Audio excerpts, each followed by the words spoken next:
The chandeliers of Thornfield House blazed like 1,000 captured stars, their light spilling across silk gowns and polished marble, in a display of wealth so ostentatious it made Rose's teeth ache. She had once loved nights like this, the music, the dancing, the harmless flirtation hidden behind painted fans. That was before she understood how quickly glittering society could transform into a gilded cage. "Rose," Thomas Reed's voice cut through the waltz like a blade through velvet. "We need to speak. Privately." She didn't turn, didn't acknowledge him. Instead, she murmured an excuse to Lady Pemberton and moved deeper into the crush of bodies, her heart hammering against her ribs. The orchestra swelled, violins climbing toward a crescendo that matched the rising panic in her chest. He followed. Of course he followed. Rose wove through clusters of gossiping matrons and preening gentlemen, her emerald gown whispering secrets to the floor. She could feel Thomas's presence behind her like a storm front, dark and inevitable. 3 months since she'd broken their engagement. 3 months of letters she refused to read, flowers she sent back wilted, visits she denied. 3 months of watching his obsession calcify into something far more dangerous than love had ever been. "You cannot avoid me forever," he called out, his voice rising above the music. Heads began to turn. "Your father's debts." Rose pushed through the ballroom doors and into the corridor beyond, her breath coming faster now. The sounds of the party muffled behind her, replaced by the hollow echo of her footsteps on stone. Thornfield House sprawled like a labyrinth, all shadowed hallways and closed doors that guarded the private lives of the peerage. She had attended enough gatherings here to know the layout, but panic had a way of scrambling memory. Left or right? The servants' quarters or the family wing? Behind her, the ballroom doors crashed open. "Rose!" Thomas's footsteps were heavy, purposeful, the boots of a man who had never been denied anything he wanted. "There is nowhere left to run." She chose left, gathering her skirts in trembling fists as she ran. The corridor stretched endlessly, lined with portraits whose painted eyes seemed to judge her flight. A desperate woman fleeing through a lord's private halls, the scandal alone would ruin what little remained of her reputation. But reputation meant nothing to a corpse, and she had seen the madness flowering in Thomas's eyes these past weeks. He viewed her as a puzzle to be solved, a possession misplaced. A door appeared on her right, heavy mahogany with brass fittings that gleamed dully in the lamplight. Rose didn't hesitate. She threw herself against it, her shoulders screaming in protest as the door gave way. She stumbled inside, spinning to slam it shut behind her. Her fingers found the bolt and drove it home with a satisfying click. The silence that followed was absolute. Rose pressed her back against the door, her chest heaving, her carefully arranged hair beginning to slip from its pins. Outside, Thomas's footsteps slowed, then stopped. She could picture him standing in the corridor, his handsome face twisted with the peculiar rage of a man who believed the world owed him obedience. "I know you're in there." His voice was calm now, which was somehow worse than the shouting. "Do you think a door will keep me out? I have purchased your father's gambling debts, Rose. Every last one. The house in Mayfair, the country estate, even your mother's jewels. All of it belongs to me now. Which means you belong to me." Her stomach lurched. Papa's debts. She had known they were bad, but to have them weaponized like this. "Open the door, darling. We can discuss the terms of repayment like civilized people. Perhaps over dinner tomorrow? I've taken the liberty of having your belongings moved to my townhouse. Your father was most cooperative." Rose's hands clenched into fists. Of course Papa had been cooperative. He had been cooperative when he gambled away their fortune at the tables. Cooperative when he accepted Thomas's initial proposal on her behalf. Cooperative in every way except the one that mattered: protecting his daughter. "I will break down this door if I must," Thomas continued, and she heard something new creeping into his voice: eagerness. "You've led me on quite the chase, my dear, but every hunt must end." His fist hammered against the wood, making the heavy door shudder in its frame. It was then that Rose became aware of her surroundings. The room was dark, illuminated only by the dying embers of a fire in an enormous hearth. The scent of expensive brandy hung in the air, mingling with leather and something else, sandalwood perhaps, or cedar. Heavy curtains blocked what moonlight might have filtered through the windows. This was no parlor or sitting room, but a study. A private, masculine sanctuary she had invaded like a thief. And she was not alone.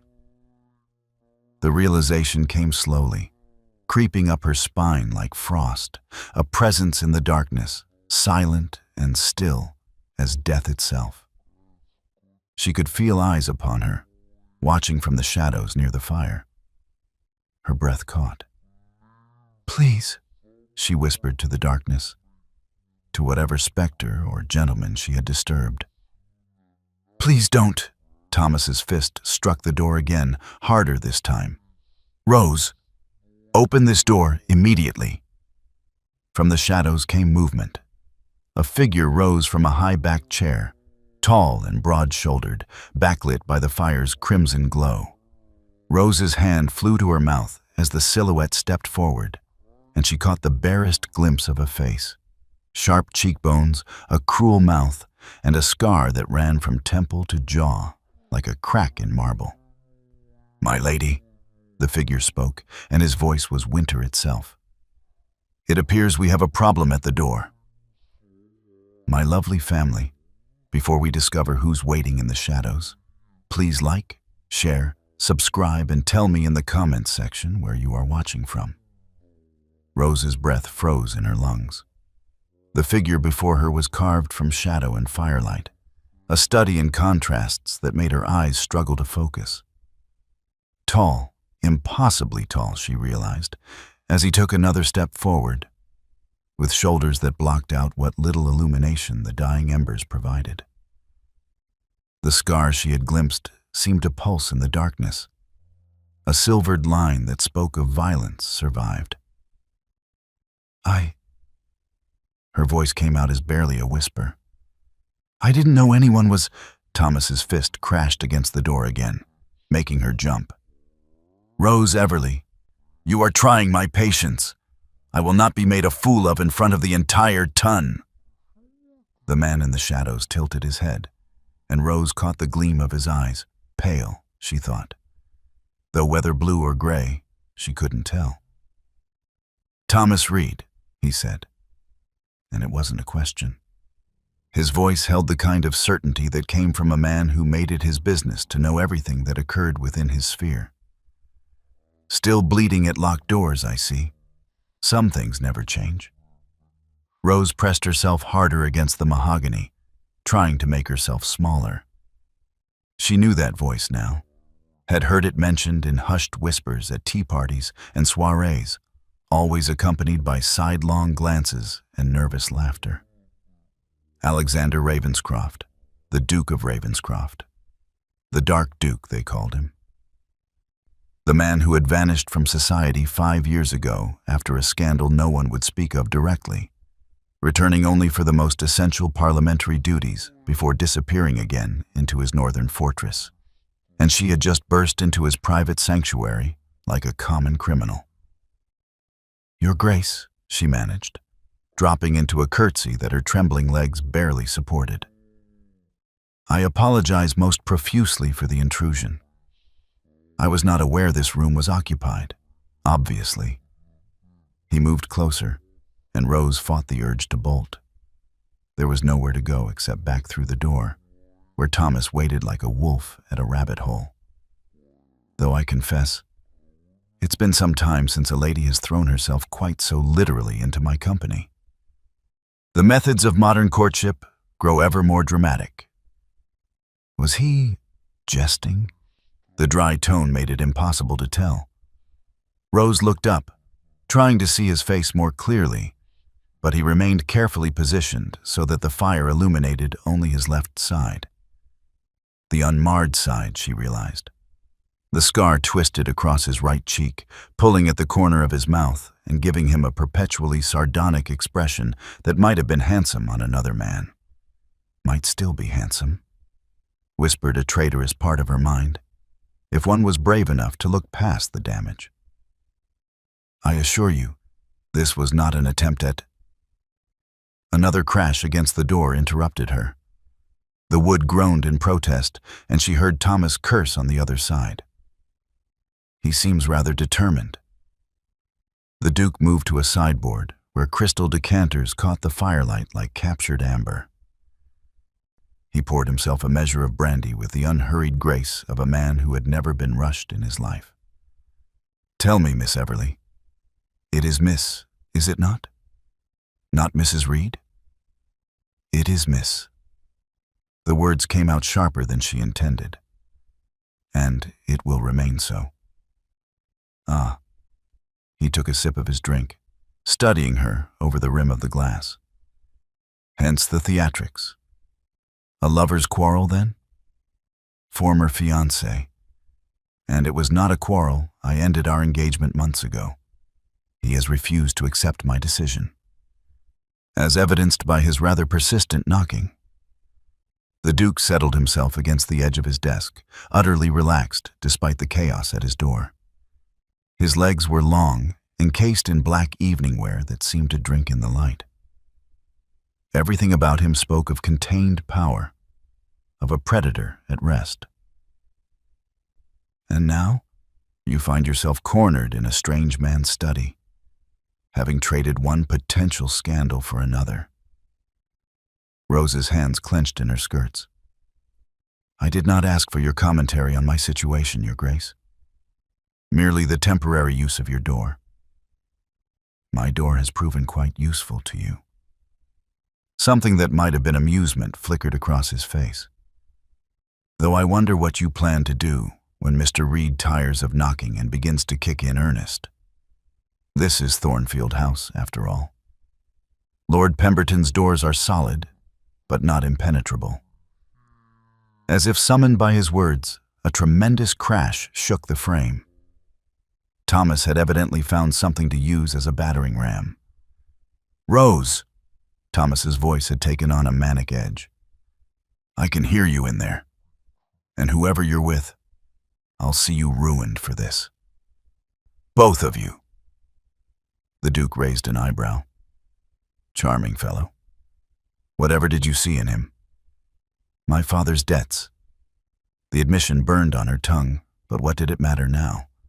Her reputation was likely already in tatters.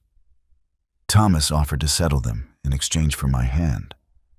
I was foolish enough to believe it was a fair exchange. And now? Now he owns them anyway. Purchased them from the creditors piece by piece, like a man buying up shares in a failing enterprise. Rose's voice cracked despite her best efforts. He says I belong to him, that my father's cooperation was most appreciated.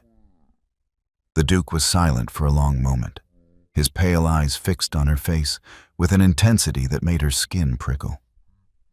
Then he set down his glass with a soft click. Your father is a fool, he said conversationally. But then, most men are when it comes to cards and dice. They convince themselves that the next hand will be different, that fortune will smile upon them at last. They never consider who pays the price for their optimism. Another crash.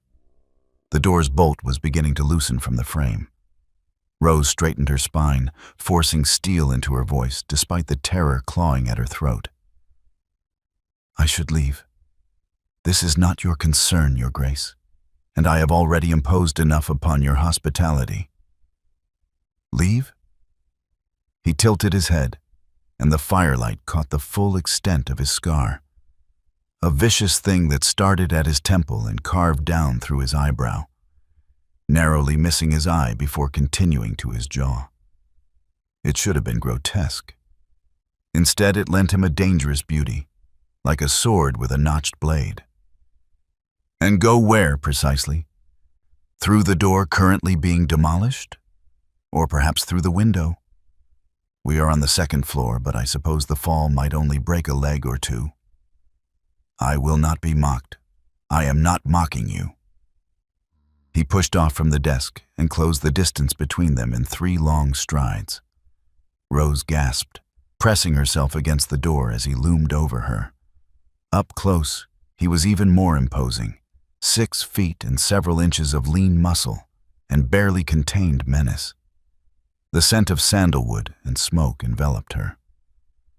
I am attempting to determine whether you are brave or merely desperate. What difference does it make? All the difference in the world. His hand came up, and she flinched before realizing he was reaching past her to touch the trembling door. Bravery can be cultivated. Desperation, however. He paused, his fingers splayed against the wood just above her shoulder. Desperation makes people useful. Rose's heart hammered. Useful to whom? To me. He smiled then, and it was a terrible thing, all sharp edges and calculated charm. Tell me, Miss Everly, how attached are you to your reputation? My reputation is already ruined. She forced herself to meet his eyes, those pale, piercing eyes that seemed to see straight through her. The moment I fled the ballroom with Thomas chasing me, I sealed my fate. If anyone saw— Oh, they saw. The Duke's voice held dark amusement. Lady Pemberton has eyes everywhere, and her guests are always hungry for fresh scandal. By tomorrow, every drawing room in London will be whispering about Rose Everly's desperate flight. The betting books at White's will have odds on whether you've already eloped with Reed or merely gone mad from the strain of broken engagement. Tears burned behind Rose's eyes, but she refused to let them fall. Then what does it matter what I do now? I am already lost. Lost? He tested the word, rolling it around his tongue like fine wine. Such a final term. I prefer to think of it as unmoored, adrift, free from the constraints of society's expectations. His hand dropped from the door to his side. Tell me, what would you do if you had no reputation to protect? If the whispers and the scandal couldn't touch you? I would be free of Thomas Reed. The words came out fierce, feral. I would never see him again. Never hear his voice or feel his eyes upon me. I would go somewhere he couldn't find me and build a life that belonged to me alone. Ambitious? The Duke stepped back, giving her room to breathe. And utterly impossible given that he now holds your father's debts. He could have you arrested for theft if you tried to leave London. Could drag you through the courts, make a spectacle of your family's disgrace. Could— I know what he could do. Rose's composure finally shattered. Do you think I haven't spent every waking moment these past months calculating my options? I have none. He has made certain of that. The door shuddered again, and this time she heard the distinct crack of splintering wood. The Duke's expression didn't change, but something shifted in his posture. A decision made, perhaps, or a gambit chosen. What if I told you there was a way out? Not an easy way, mind you. Not without cost. But a way nonetheless. Rose stared at him, afraid to hope. What way? Marriage. The word hung in the air between them like a blade. Not to Reed, obviously. To someone with enough power and influence to make Reed's purchased debts irrelevant. Someone whose protection would shield you from scandal and whose resources could crush any legal maneuvering your former fiancé might attempt. Her mouth went dry. You're suggesting— I am suggesting nothing yet. The Duke turned away from her, moving back to his brandy. Merely presenting a hypothetical. After all, we've only just met under rather unusual circumstances. It would be precipitous to make any firm decisions. Why would you help me? Rose demanded. You don't know me. Don't owe me anything. What could you possibly gain from... The door splintered. Not completely, but enough that Thomas's hand thrust through, grasping blindly for the bolt. Fascinating question, the Duke murmured. Then louder. I suppose we're about to find out. He strode to the door and, before Rose could protest, threw the bolt and yanked it open. Thomas Reed stumbled through, his cravat askew and his face flushed with exertion and rage. Behind him, Rose could see faces, so many faces, drawn by the commotion. Lord Pemberton looking scandalized, Lady Pemberton alight with vicious glee, and a dozen other guests crowding the corridor for a better view. Thomas's eyes found Rose immediately, burning with possessive fury. There you are, you little... He stopped short as he registered the Duke's presence. Ravenscroft. I didn't realize you were in London. Evidently. The Duke's voice was ice, though one might think the locked door suggested someone wished for privacy. I don't give a damn about your privacy. That woman is mine, and I'll thank you to... Yours? The Duke's eyebrow rose. How fascinating. Miss Everly, are you this gentleman's property? Rose found her voice. No. And yet, he seems quite convinced otherwise. The Duke looked at Thomas with the expression one might give an especially stupid dog. Tell me, Reed, on what precisely do you base this claim of ownership? Are we living in medieval times? Should I check for your brand upon her shoulder? Thomas's face darkened. Her father's debts. Ah, yes, debts. The Duke smiled his terrible smile. I'm familiar with the concept, though I must confess, I've never before heard them used to justify kidnapping. Kidnapping, Thomas sputtered. I'm not. She's my fiancée. Former fiancée, Rose interjected. Was she? The Duke turned to her, and there was a question in his eyes, a choice being offered. How odd. Because I was under the distinct impression that Miss Everly was currently engaged to me. The silence that followed was absolute. The corridor erupted. Rose heard Lady Pemberton's scandalized gasp, saw the ripple of shock pass through the assembled guests like a stone thrown into still water. Thomas's face cycled through disbelief, rage, and something darker, something that made Rose's skin crawl with its intensity. Engaged, Thomas repeated, his voice dangerously quiet. To you. Is there an echo in this corridor? The Duke adjusted his cuff with infuriating nonchalance. Yes, Reed. Engaged. To me. I realize the concept may be difficult for you to grasp, given your apparent belief that a woman's affections can be purchased along with her father's vows. But you're lying. Thomas took a step forward, his hands clenched into fists. This is some kind of trick. Rose would never. She wouldn't. His eyes swung to her, wild and accusing. Tell him. Tell him this is madness. Rose's mouth opened, but no sound emerged. Her mind raced, trying to understand what game the Duke was playing. He had offered her a hypothetical mere moments ago, and now he was announcing it to half of London's elite as established fact. She should deny it, should laugh it off as a misunderstanding, apologize to His Grace for the confusion, and face whatever consequences Thomas had planned for her with dignity. But the Duke's pale eyes held hers, and in them she saw something unexpected. Not mockery or cruelty, but a strange kind of patience. He was waiting, she realized, giving her the choice. He had opened the door, literally and figuratively, but she would have to be the one to step through it. "It's not madness," she heard herself say. The words felt foreign on her tongue, like speaking a language she'd only read in books. "His Grace and I, we have an understanding." The Duke's smile was almost imperceptible, a bare quirk at the corner of his damaged mouth. "Indeed we do."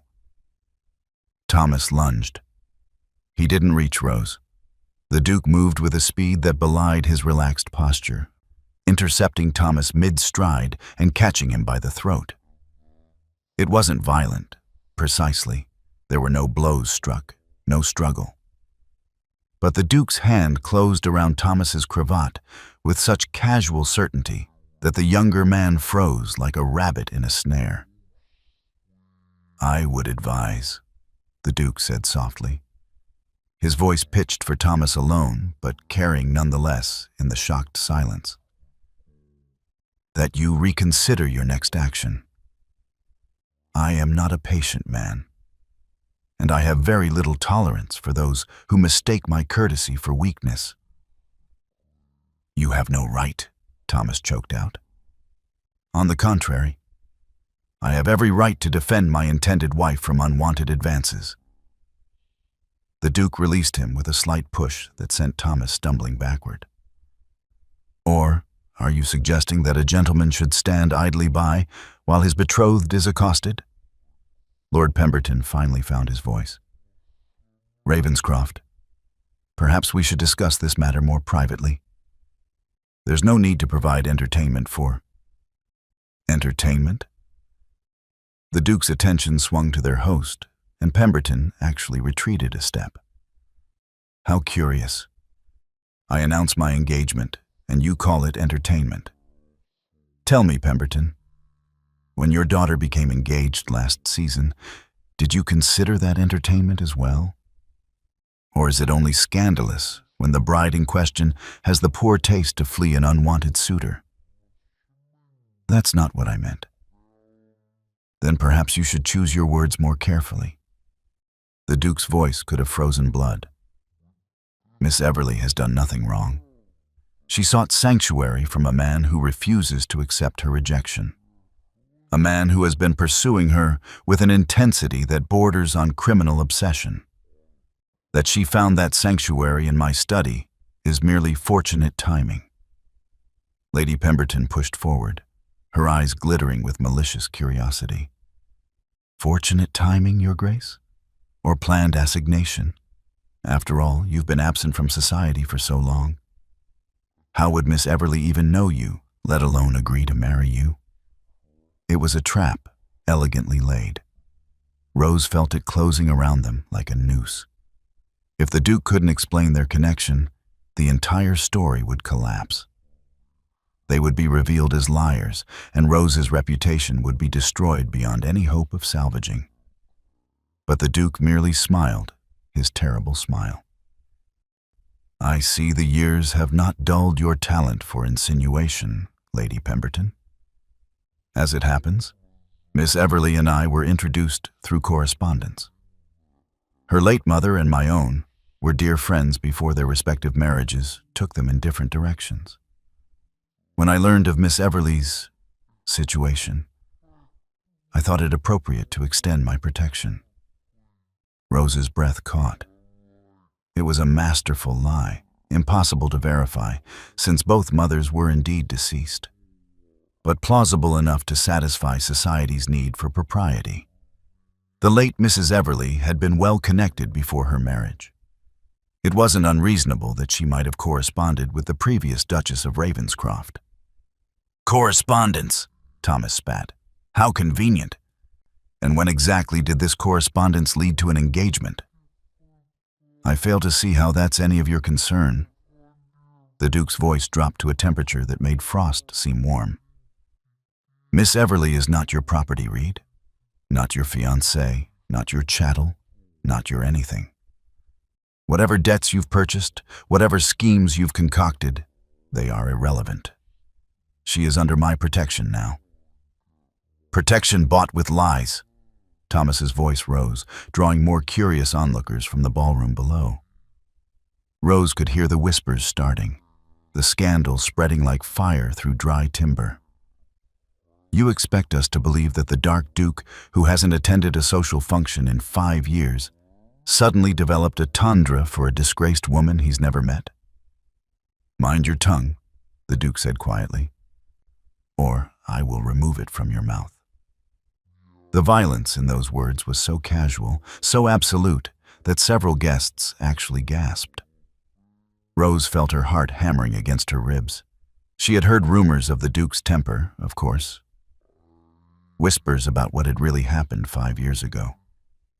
The incident that had driven him from society. No one knew the full truth.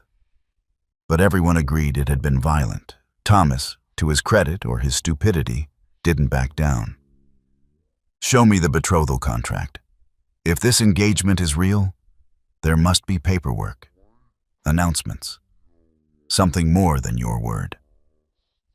My word, the Duke said softly, is worth more than your entire bloodline, Reed. But if you require proof... He turned to Rose, and she saw the question in his eyes again. This was the moment, the point of no return. If she confirmed his lie now, there would be no going back. Society would demand proof, as Thomas said. There would need to be contracts, settlements, a formal announcement in the Morning Post.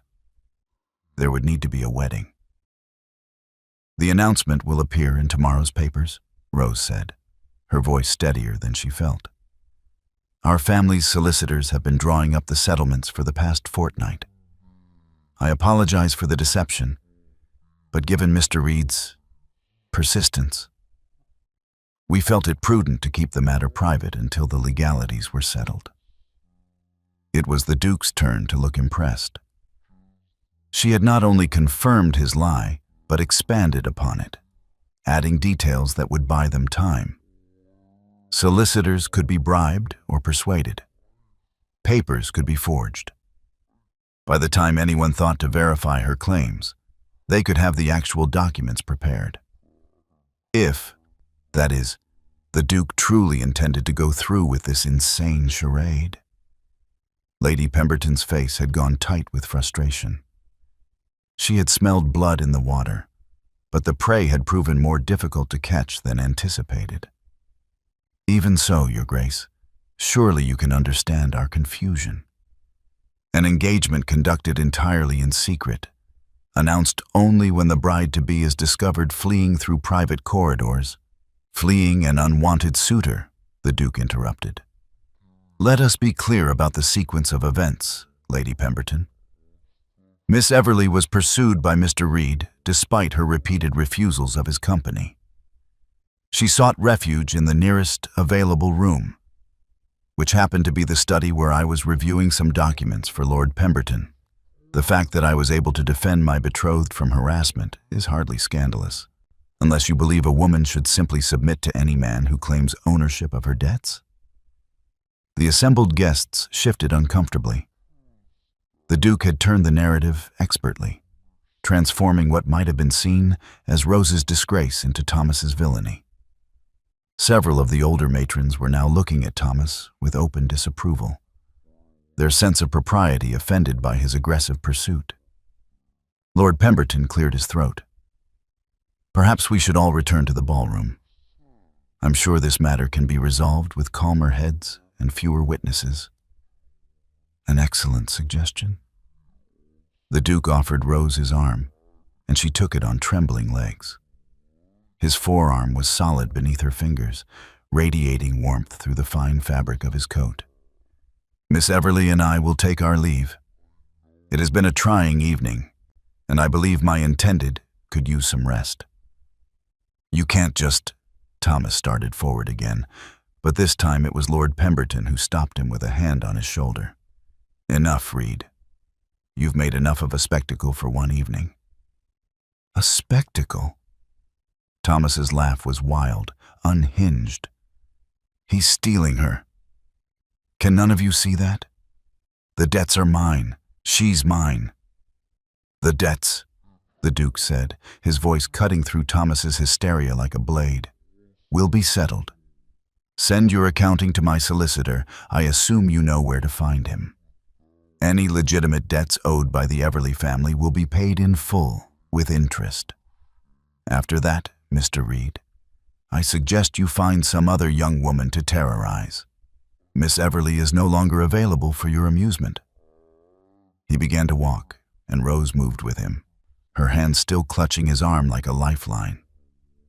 The crowd parted before them like the Red Sea before Moses, faces blurring together in a mixture of shock, scandal, and avid curiosity. She heard the whispers starting already. The Dark Duke. Can you believe? 5 years, and he returns for her. That scar. Did you see? Poor thing, from one disaster to another. They descended the grand staircase, the Duke's pace measured and unhurried despite the chaos they'd left behind. Rose's mind spun with the enormity of what had just happened. In the space of mere minutes, she had gone from ruined woman fleeing her obsessed former fiancé to the betrothed of one of England's most powerful and reclusive peers. It wasn't real, she reminded herself. It was a performance, a gambit to save her from Thomas's clutches. The Duke had said himself that desperation made people useful. She was clearly useful to him in some way, though she couldn't yet fathom how. They reached the entrance hall, where servants scrambled to fetch the Duke's coat and hat.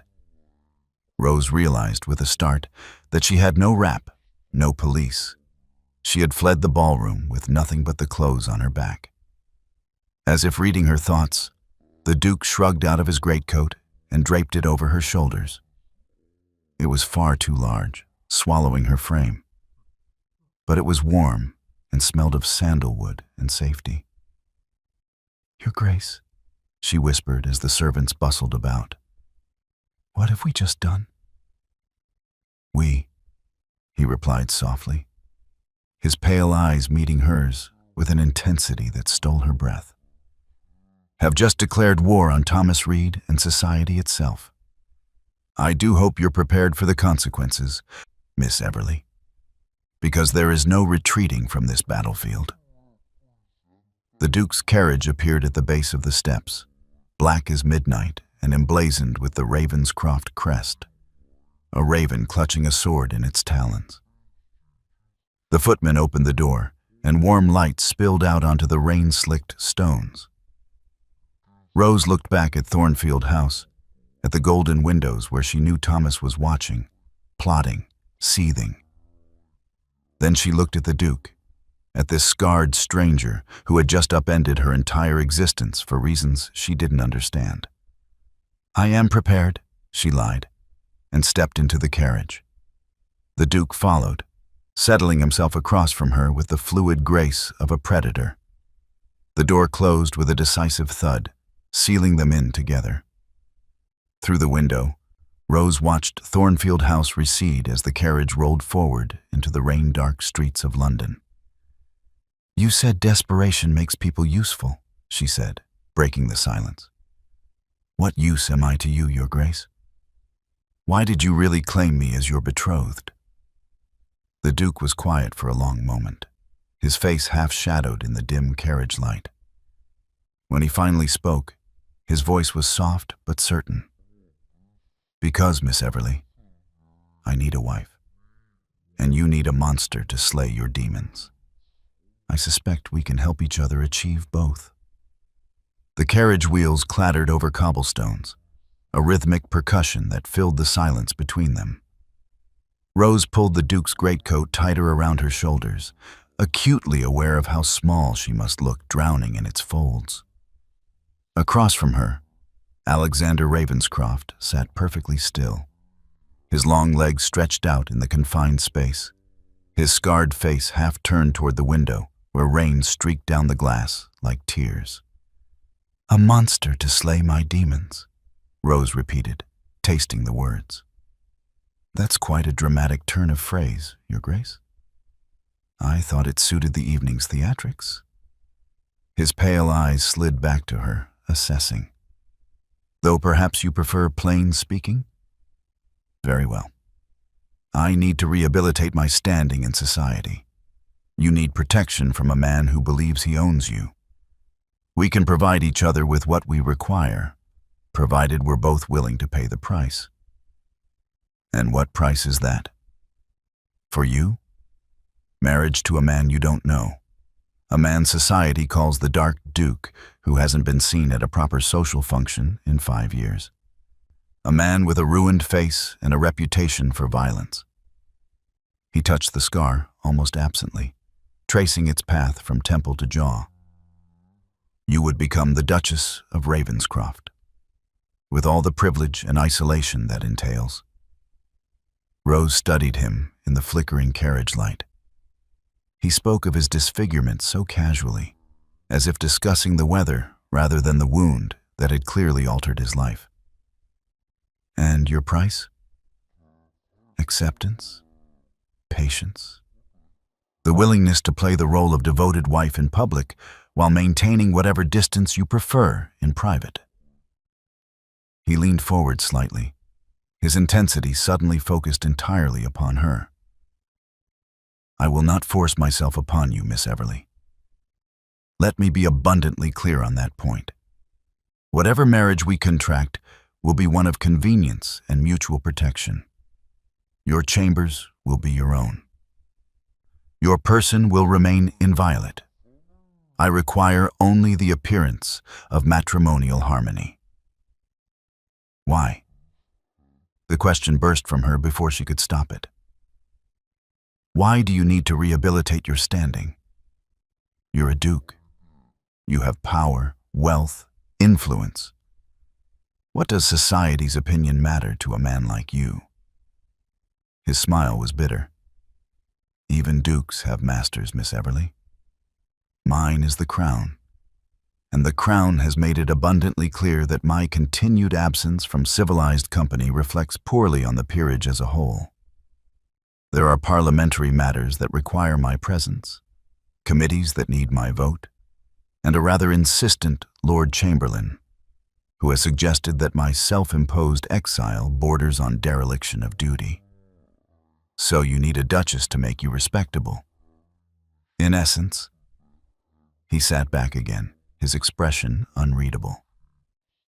A wife softens a man's image, suggests he is capable of normal human connection rather than being the gothic villain the scandal sheets have painted me as. With you on my arm, I become merely eccentric rather than dangerous, reformed rather than ruined. Rose turned his words over in her mind, looking for the trap. Men like the Duke of Ravenscroft did not offer sanctuary without reason, and she had learned the hard way that even the most generous-seeming bargain could hide sharp teeth. What happened 5 years ago? What drove you from society? That, he said softly, is not part of our negotiation. You expect me to marry you, but you won't tell me why you left London? I expect you to decide whether the protection I offer is worth the mysteries I keep. His voice remained calm, but there was steel beneath the silk. We all have secrets, Miss Everly. I will not pry into yours if you extend me the same courtesy. The carriage turned a corner, and Rose glimpsed the Thames through the rain-streaked window, dark and serpentine in the night. She thought of Thomas's face twisted with possessive rage, of the debts he had purchased like chains to bind her, of the hollow look in her father's eyes when he had told her there was nothing left to sell but her hand in marriage. How long? She asked. How long would this arrangement last? A year, perhaps 2? Long enough to satisfy the Crown's requirements and secure my position.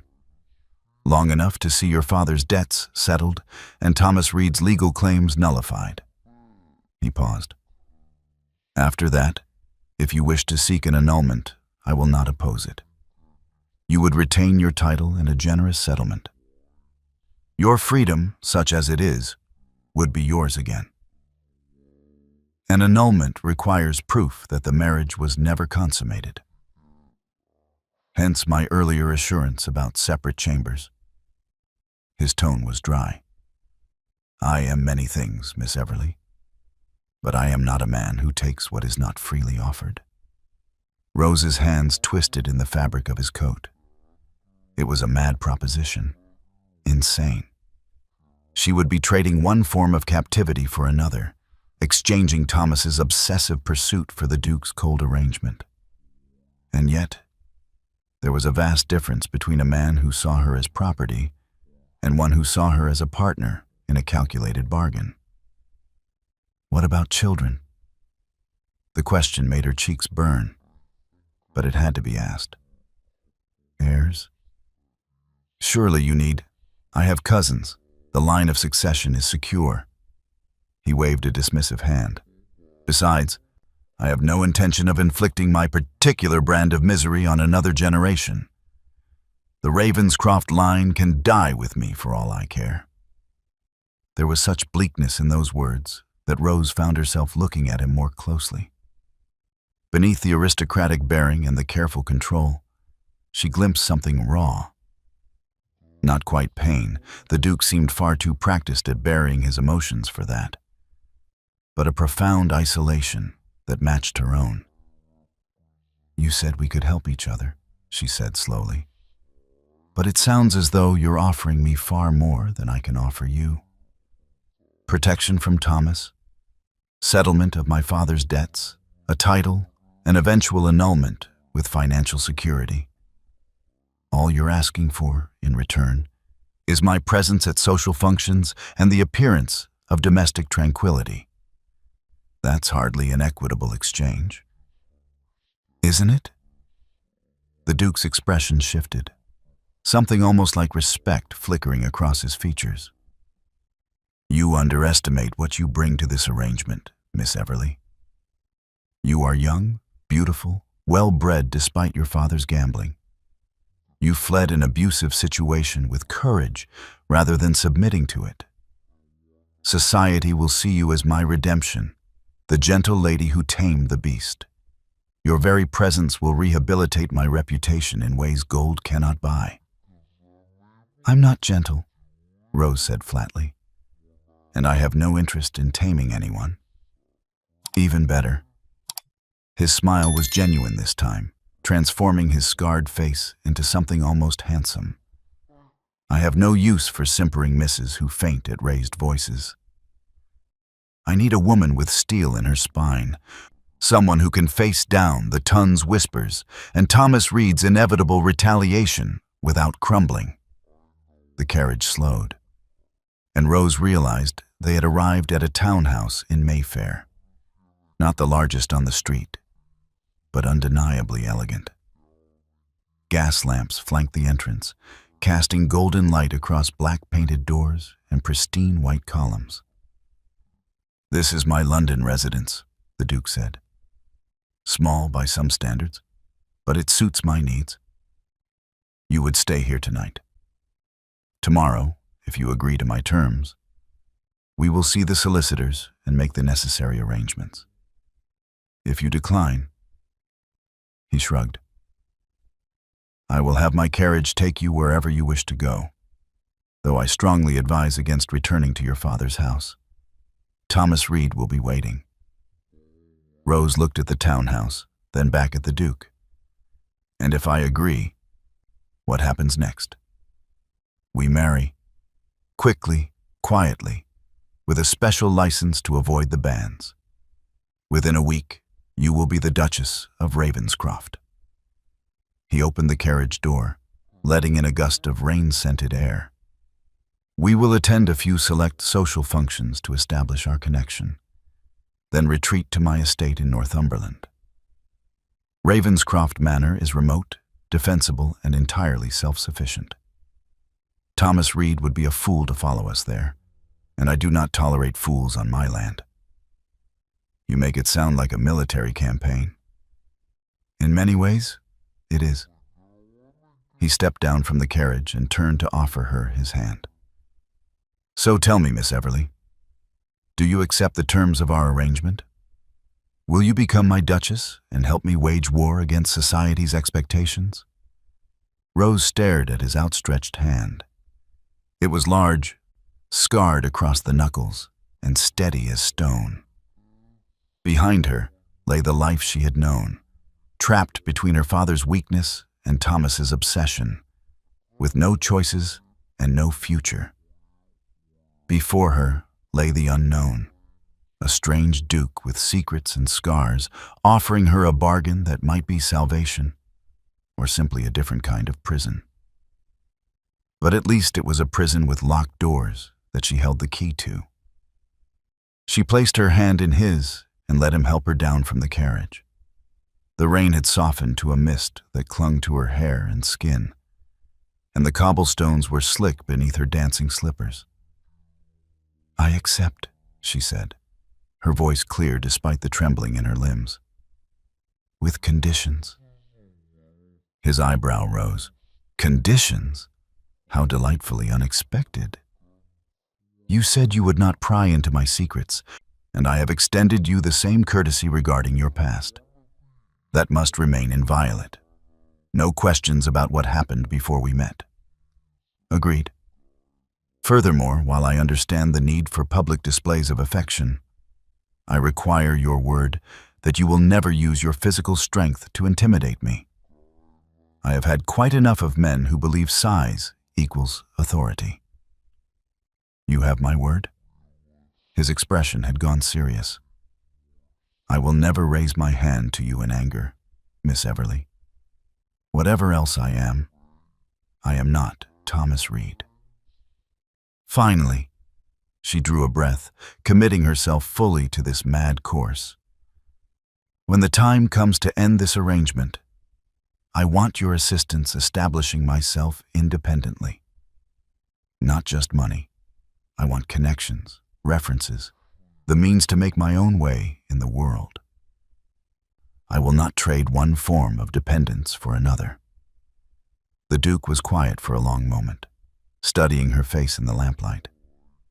Then he smiled that terrible, beautiful smile and raised her hand to his lips.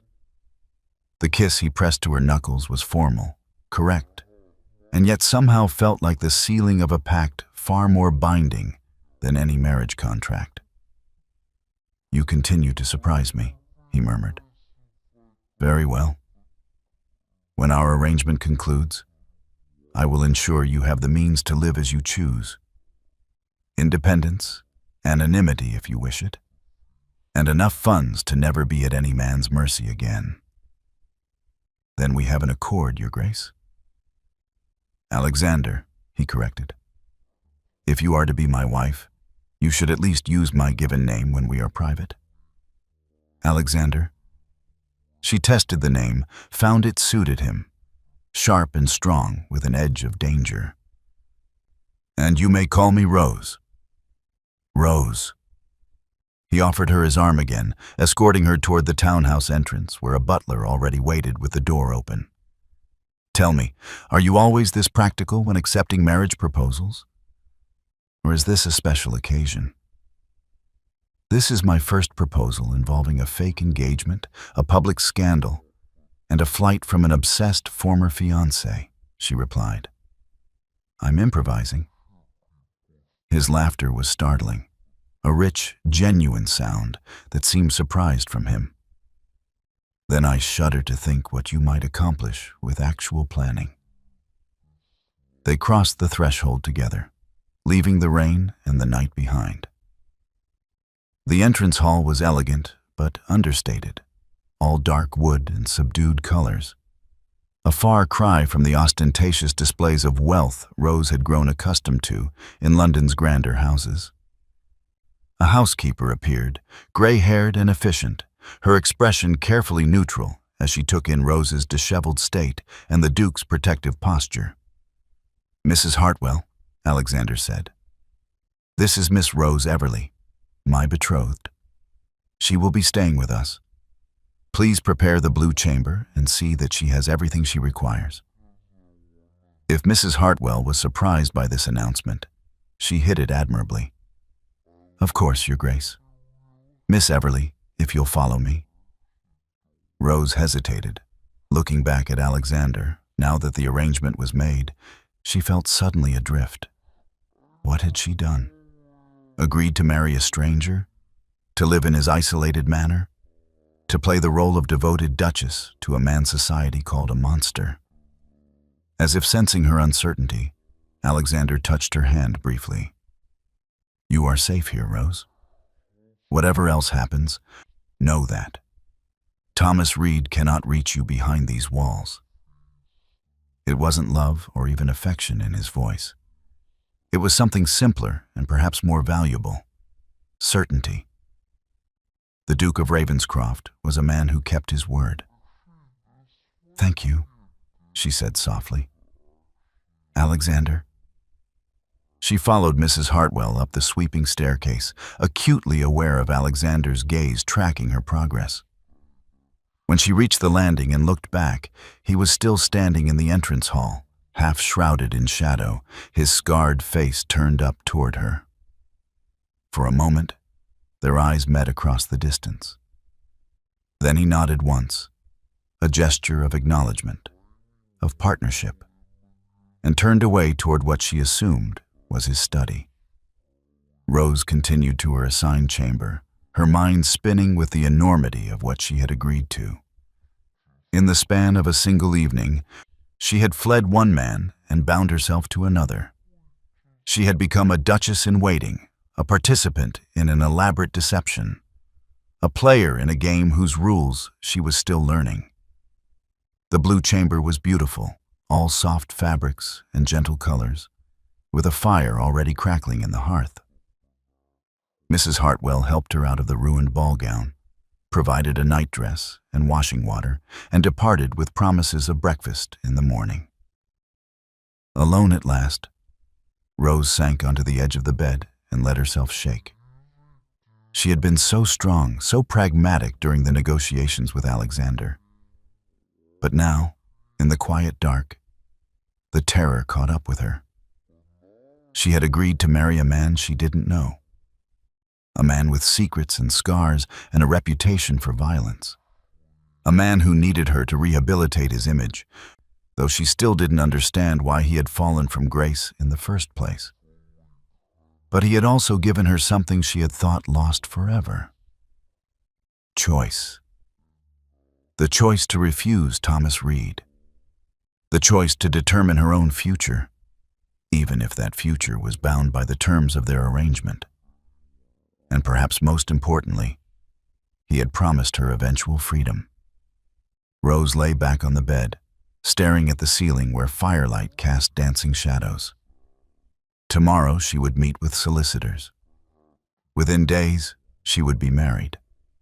Within a week, she would leave London for the wilds of Northumberland in a manner that sounded more like a fortress than a home. It should have terrified her. Instead, for the first time in months, Rose felt something that might have been hope. The journey north took 5 days. 5 days of rutted roads and rain-lashed countryside, of coaching inns where the Duke's crest commanded the best rooms and the whispers followed them like ghosts. 5 days of sitting across from her new husband, for they had married with indecent haste.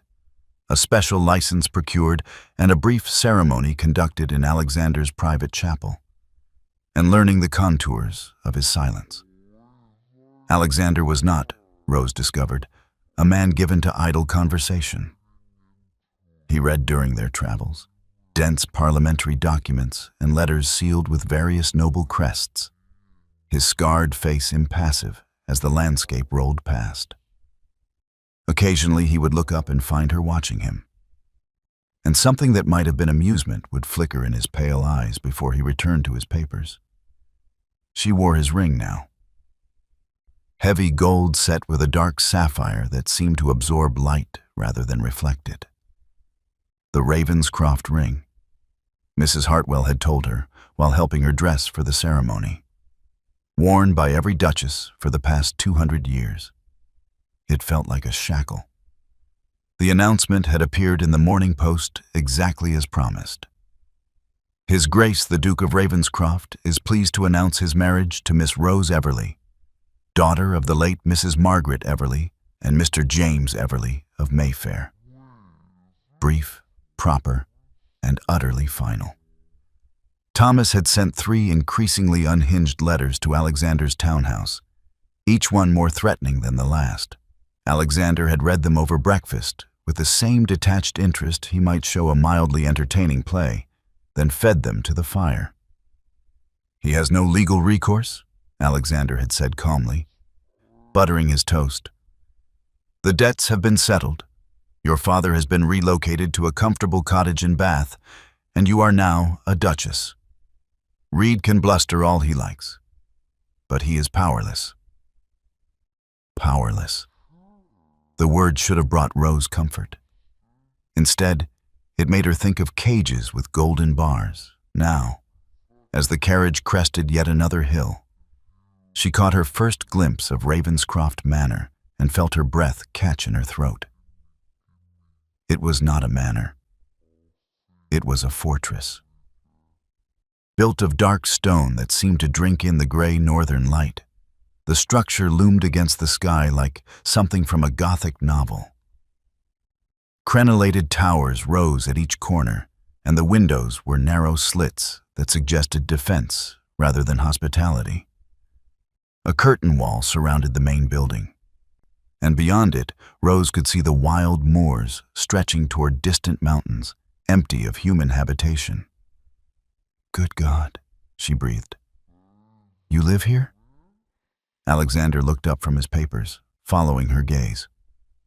"I do.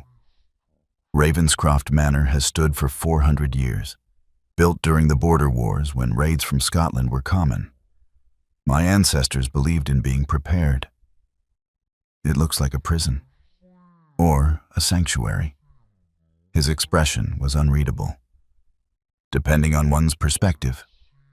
The carriage rolled through an iron gate, opened by a grizzled man who touched his cap to Alexander with what looked like genuine respect, and into a cobbled courtyard. Servants appeared from a side entrance, moving with quiet efficiency to collect the trunks and bags. They were older than the staff in London, Rose noticed, weathered and practical, with the sturdy builds of people accustomed to hard work. A tall woman descended the main steps, her gray hair pulled back severely, her dress black bombazine that rustled with starch. She surveyed Rose with sharp eyes that missed nothing, and Rose found herself straightening her spine under that assessing gaze. "Your Grace," the woman said to Alexander as he emerged from the carriage. "Welcome home." "Mrs. Blackwood." Alexander helped Rose down with a hand that was steady despite the long journey. "May I present my wife, the Duchess of Ravenscroft. Rose, this is Mrs. Blackwood, the manor's housekeeper. She has been with my family since before I was born and runs the estate with considerably more efficiency than I could manage alone."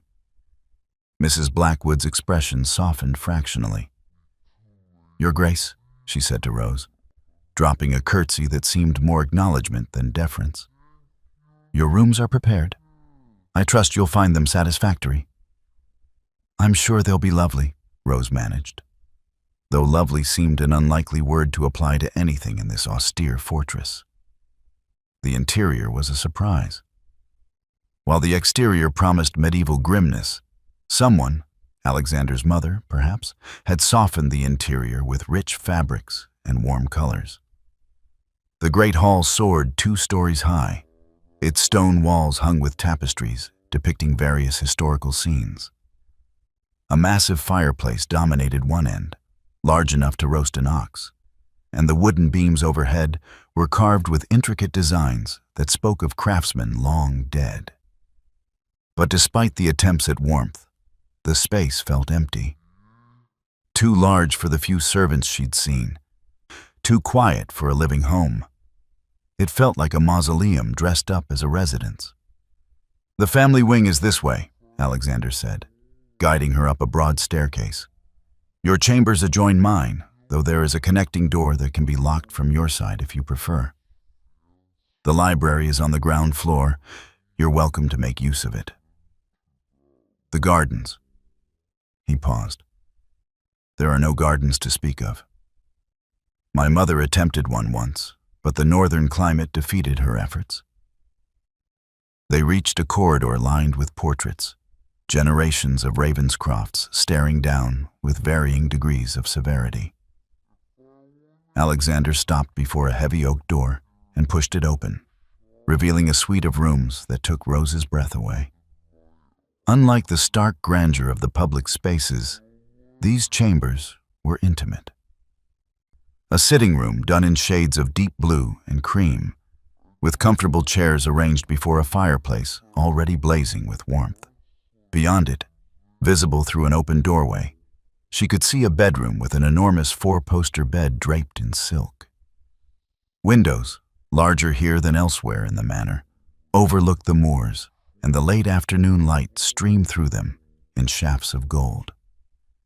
I had these rooms prepared specifically for you, Alexander said, and there was something uncertain in his voice. If they don't suit, Mrs. Blackwood can make changes. Rose walked to the window, pressing her palm against the cool glass. The view was breathtaking, wild and empty, and utterly unlike the manicured parks of London. No other houses dotted the landscape. No roads or fences marked human ownership. Just endless moors stretching toward the purple shadows of distant fells. It's beautiful, she said softly, and terrifying. Yes. He came to stand beside her, and she could feel the heat of him despite the space between them.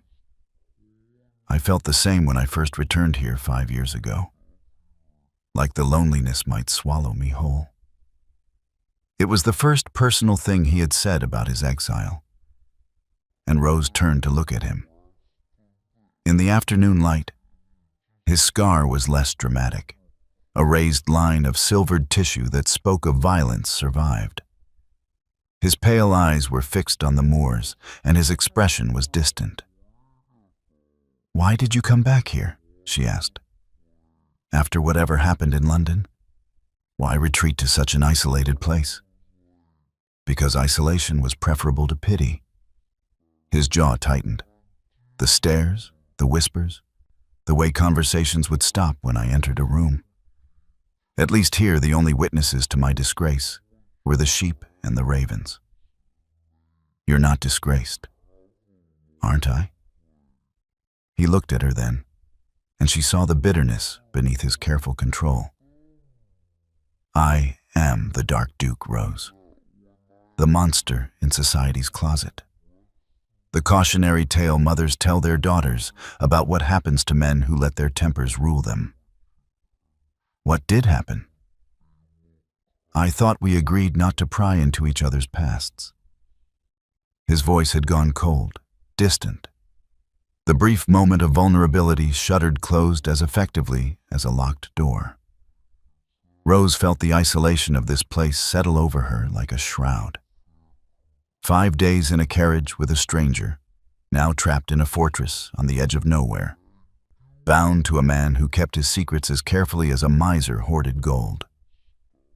The weight of it pressed down on her lungs, making it difficult to breathe. "I need some air," she said abruptly. "Is there somewhere I can walk?" Alexander studied her for a moment, then nodded. "The battlements are accessible from the tower stairs. The views are impressive, and you won't be disturbed. Dinner is at 8. Mrs. Blackwood will send someone to help you dress." He left without another word, his footsteps echoing down the corridor until they faded into silence. Rose stood alone in her beautiful prison, watching the shadows lengthen across the moors, and wondered what she had truly agreed to. The battlements were exactly as forbidding as she'd expected. Narrow stone walkways bordered by crenellated walls, exposed to the wind that howled across the moors with nothing to stop it. Rose wrapped her shawl tighter and walked the perimeter, her hair whipping free of its pins. Below, she could see the manor's layout, the main keep, the outer buildings that housed stables and storage, the kitchen garden that was the only sign of cultivation in this wild landscape. Beyond the walls, the moors stretched endlessly, and Rose understood why Alexander had chosen this place. Here he was truly alone, untouchable, safe from society's judgment. But safety could become its own prison. She was turning back toward the tower entrance when she noticed a figure in the courtyard below. Alexander, she realized, speaking with an elderly man who leaned heavily on a walking stick.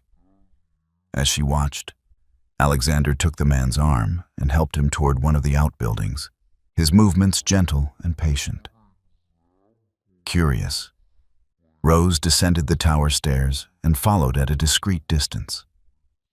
The building Alexander had entered appeared to be a converted stable. Rose peered through a window and felt her breath catch. Inside, the space had been transformed into a kind of workshop, with benches lined with tools and materials. But more striking were the people. A half-dozen men and women of various ages, several bearing obvious injuries or disabilities. A young man with one arm worked at a lathe. A woman with a twisted leg sat carefully painting what looked like wooden toys. The elderly man Alexander had helped was now settled in a chair by the fire, a satisfied smile on his weathered face. Alexander moved among them with ease, stopping to examine the young man's work, to exchange words with the woman that made her laugh. There was no hauteur in his manner, no aristocratic distance. He touched the old man's shoulder with casual affection and accepted a carved figure from a boy who couldn't have been more than 12. Rose watched, transfixed. This was not the cold duke who had married her out of convenience. This was someone entirely different, someone capable of tenderness and care. "They're his tenants," Mrs. Blackwood's voice said from behind her, making Rose jump. The housekeeper had appeared with her usual silent efficiency. "The ones who can't work the land anymore, injured or ill or simply too old. His Grace set up the workshop so they'd have purpose. Sells what they make in the local markets and gives them the profits. I didn't realize I thought he was a recluse. With society, yes. With his people?" Mrs. Blackwood's stern face softened.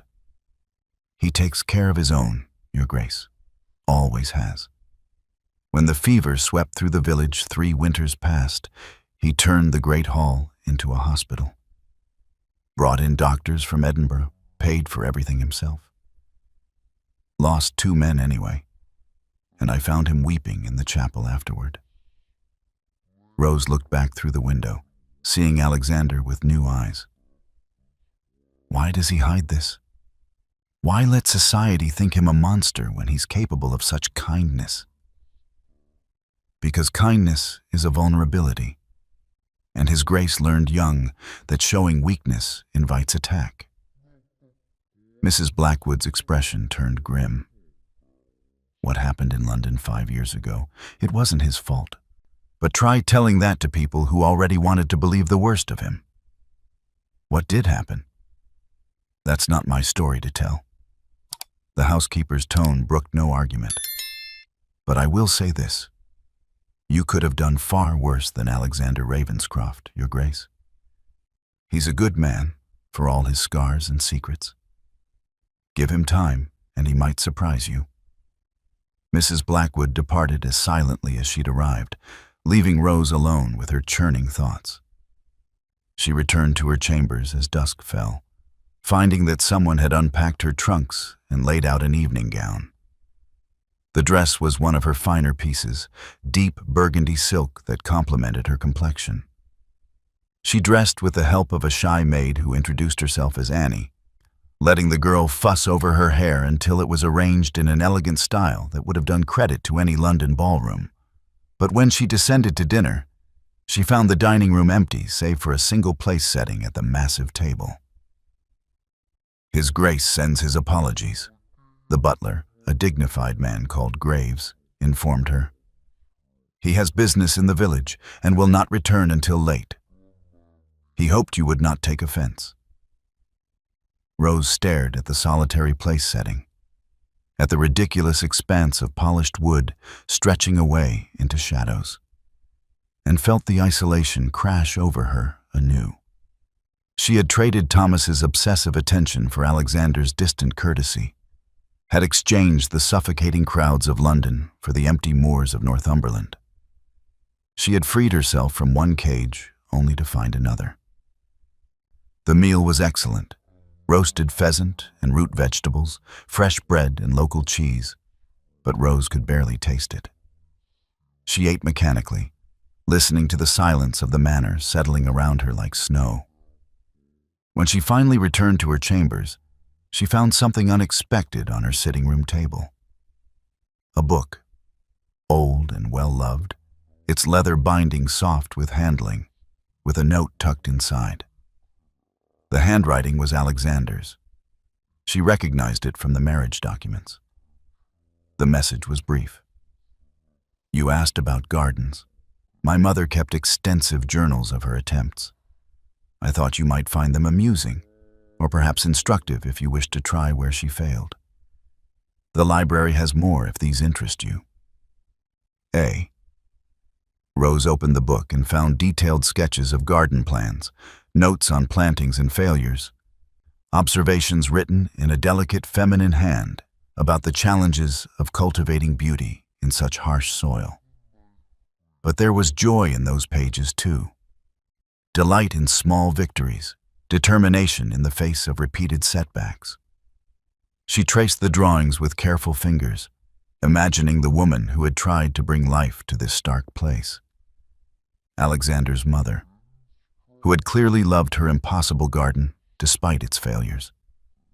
And Alexander had thought to share this with her, had noticed her comment about the lack of gardens, and offered this small gesture of... what? Kindness? Understanding? Rose curled into one of the chairs by the fire, Alexander's mother's journal open in her lap, and read late into the night. Outside, the wind howled across the moors, wild and free. Inside, something that had felt like a cage began to feel, just perhaps, like the possibility of home. Rose woke to the sound of screaming.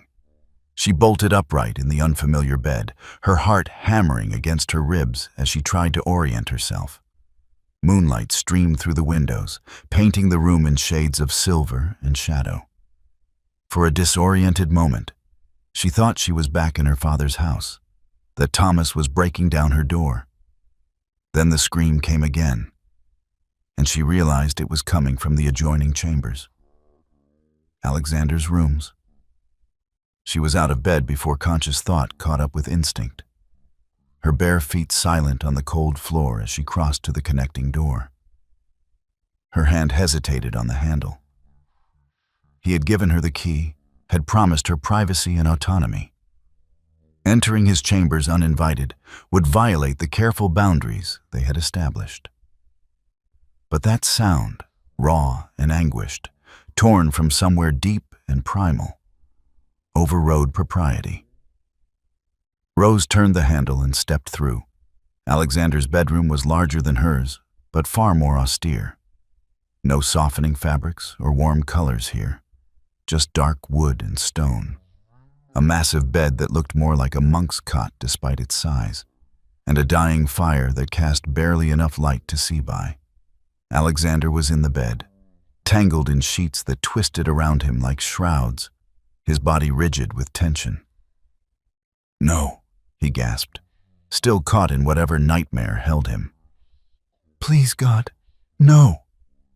Rose approached cautiously, the way one might approach a wounded animal.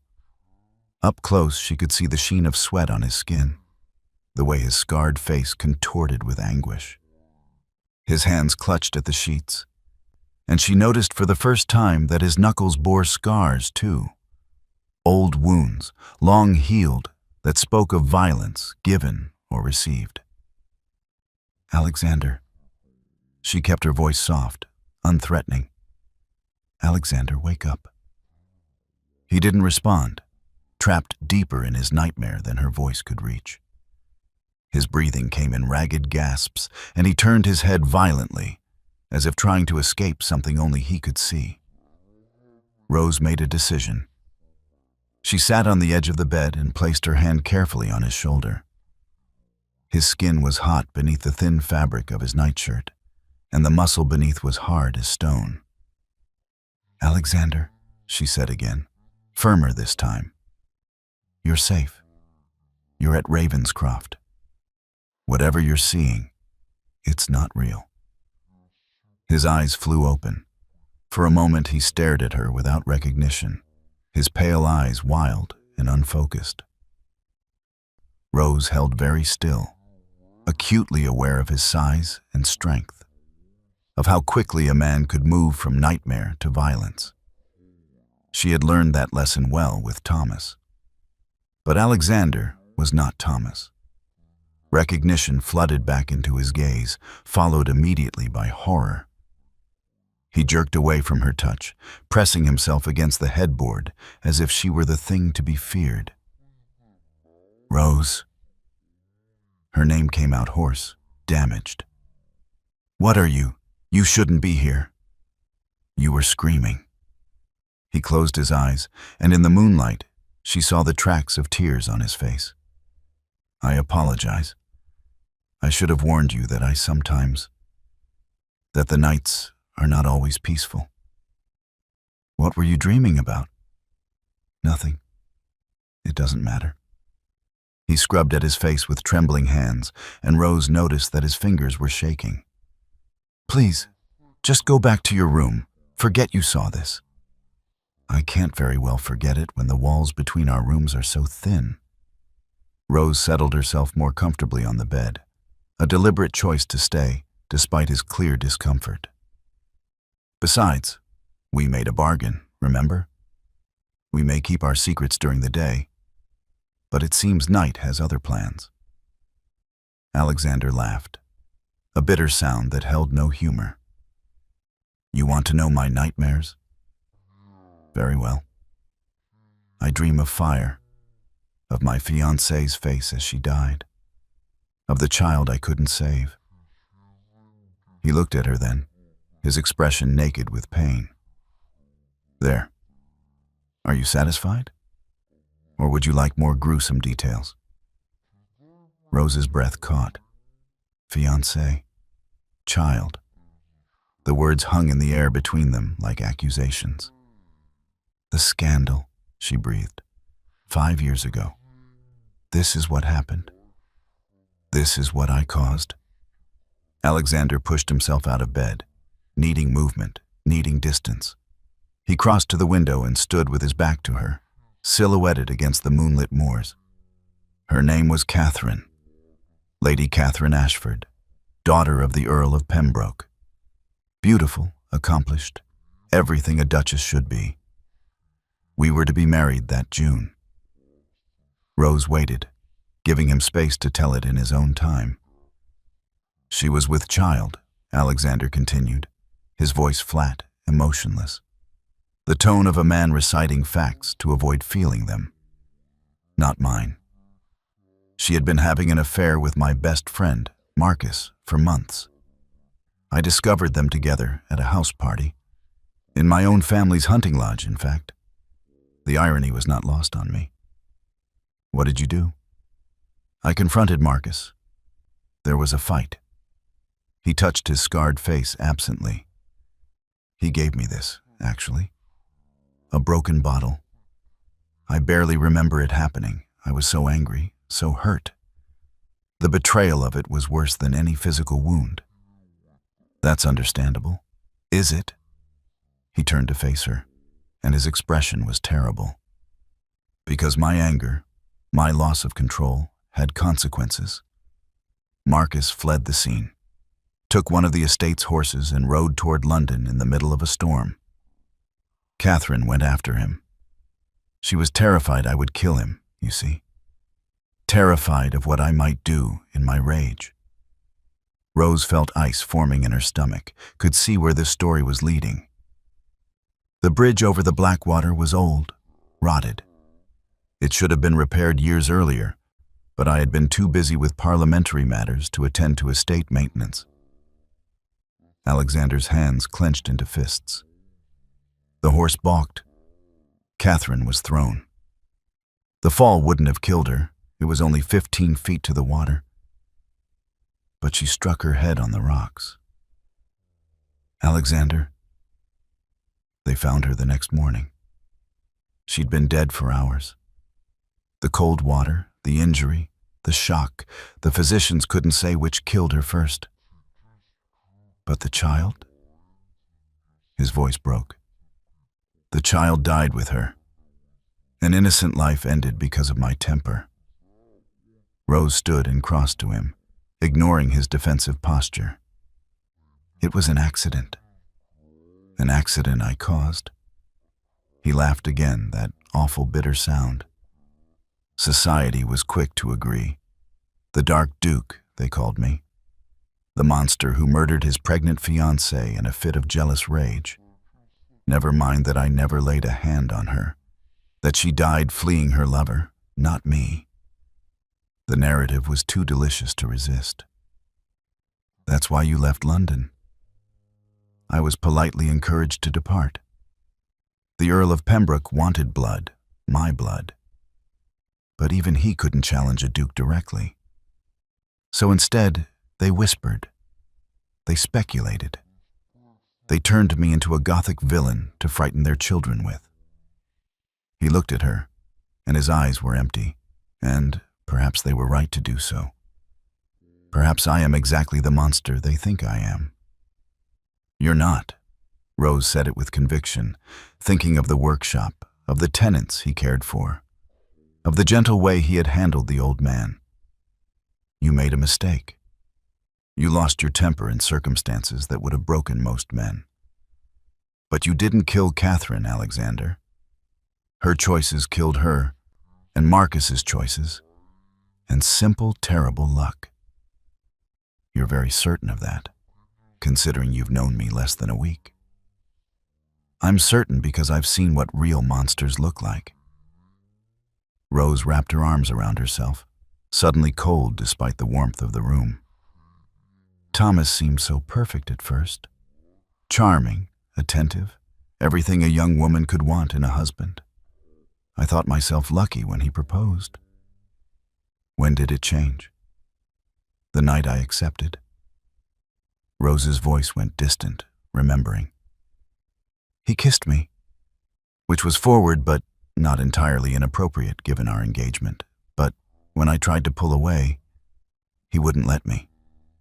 He gripped my arms hard enough to leave bruises and told me I belonged to him now, that I would learn to be obedient. Alexander's jaw tightened, but he remained silent, letting her speak. I broke the engagement the next day. My father was furious.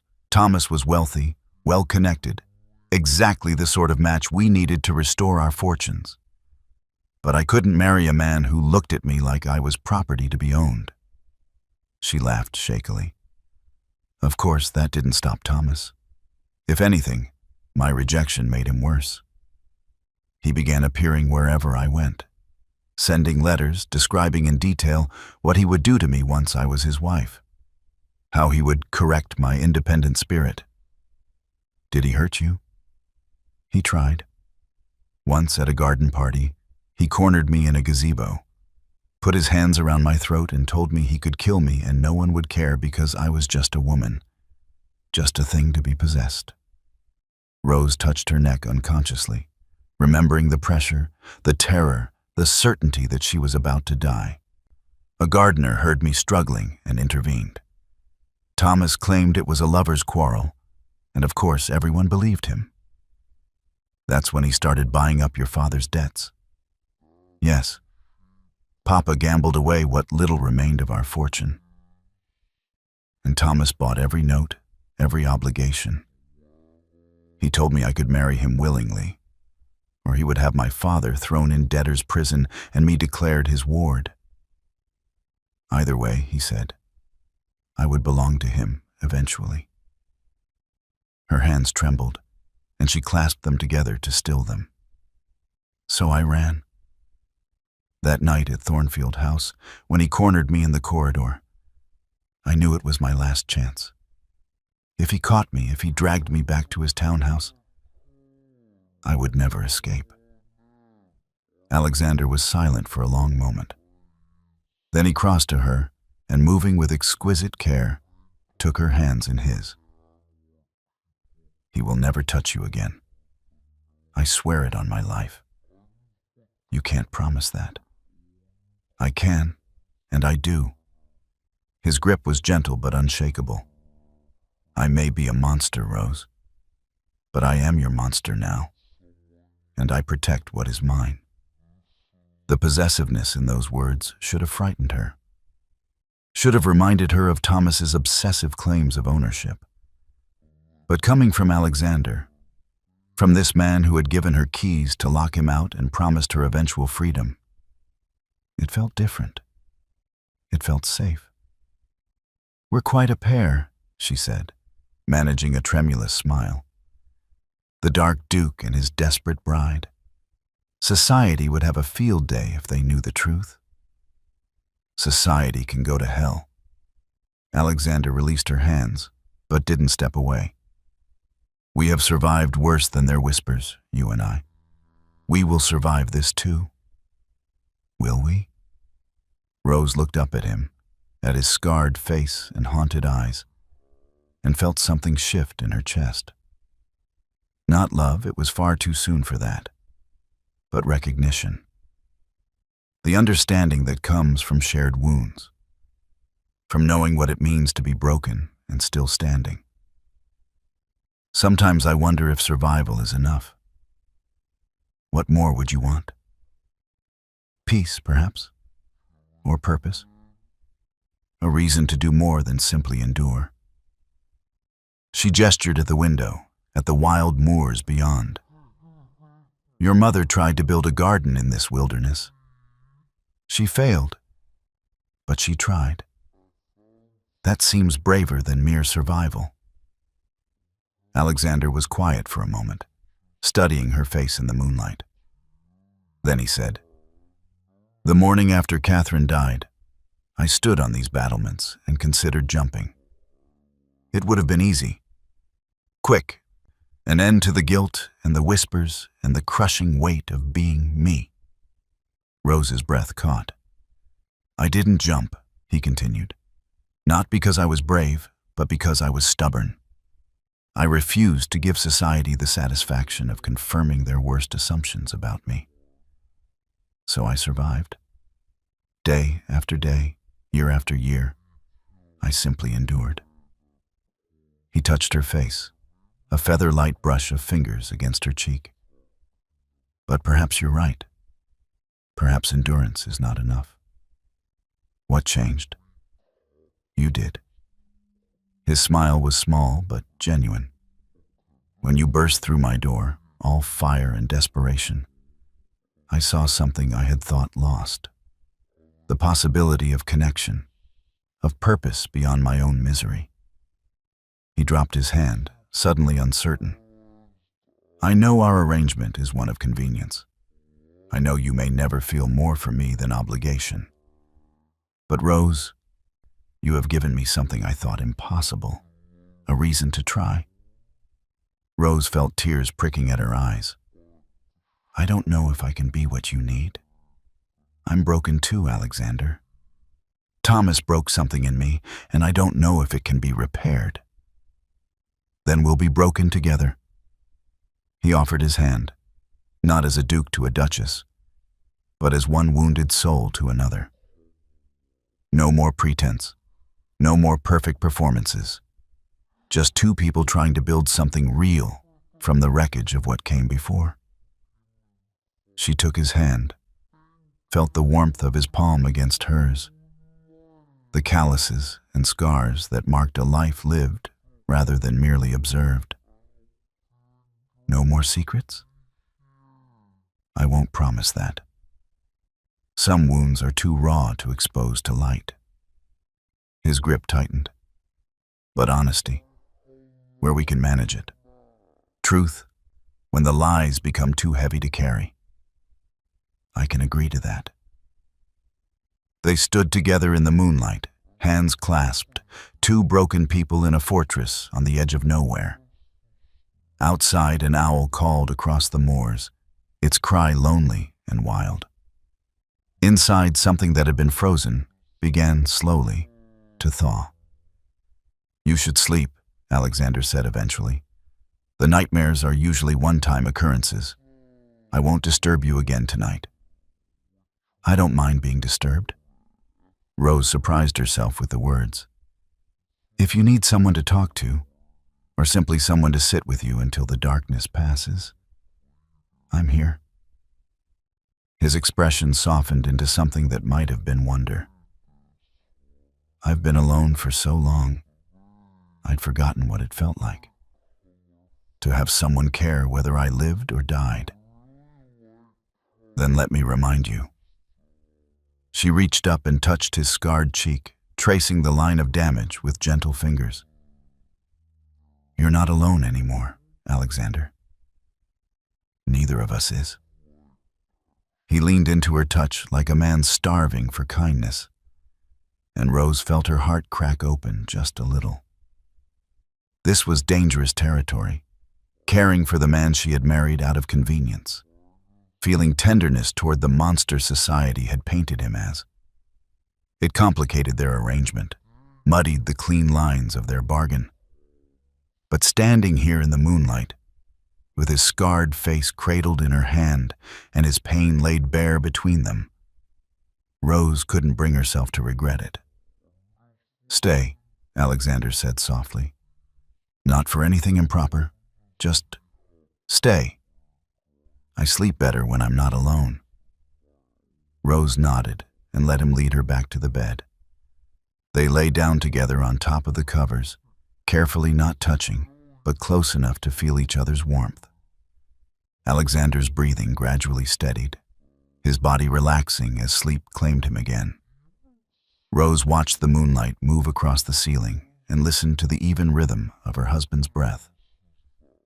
She thought about gardens that refused to grow and people who refused to break. She thought about the difference between surviving and living, between endurance and hope.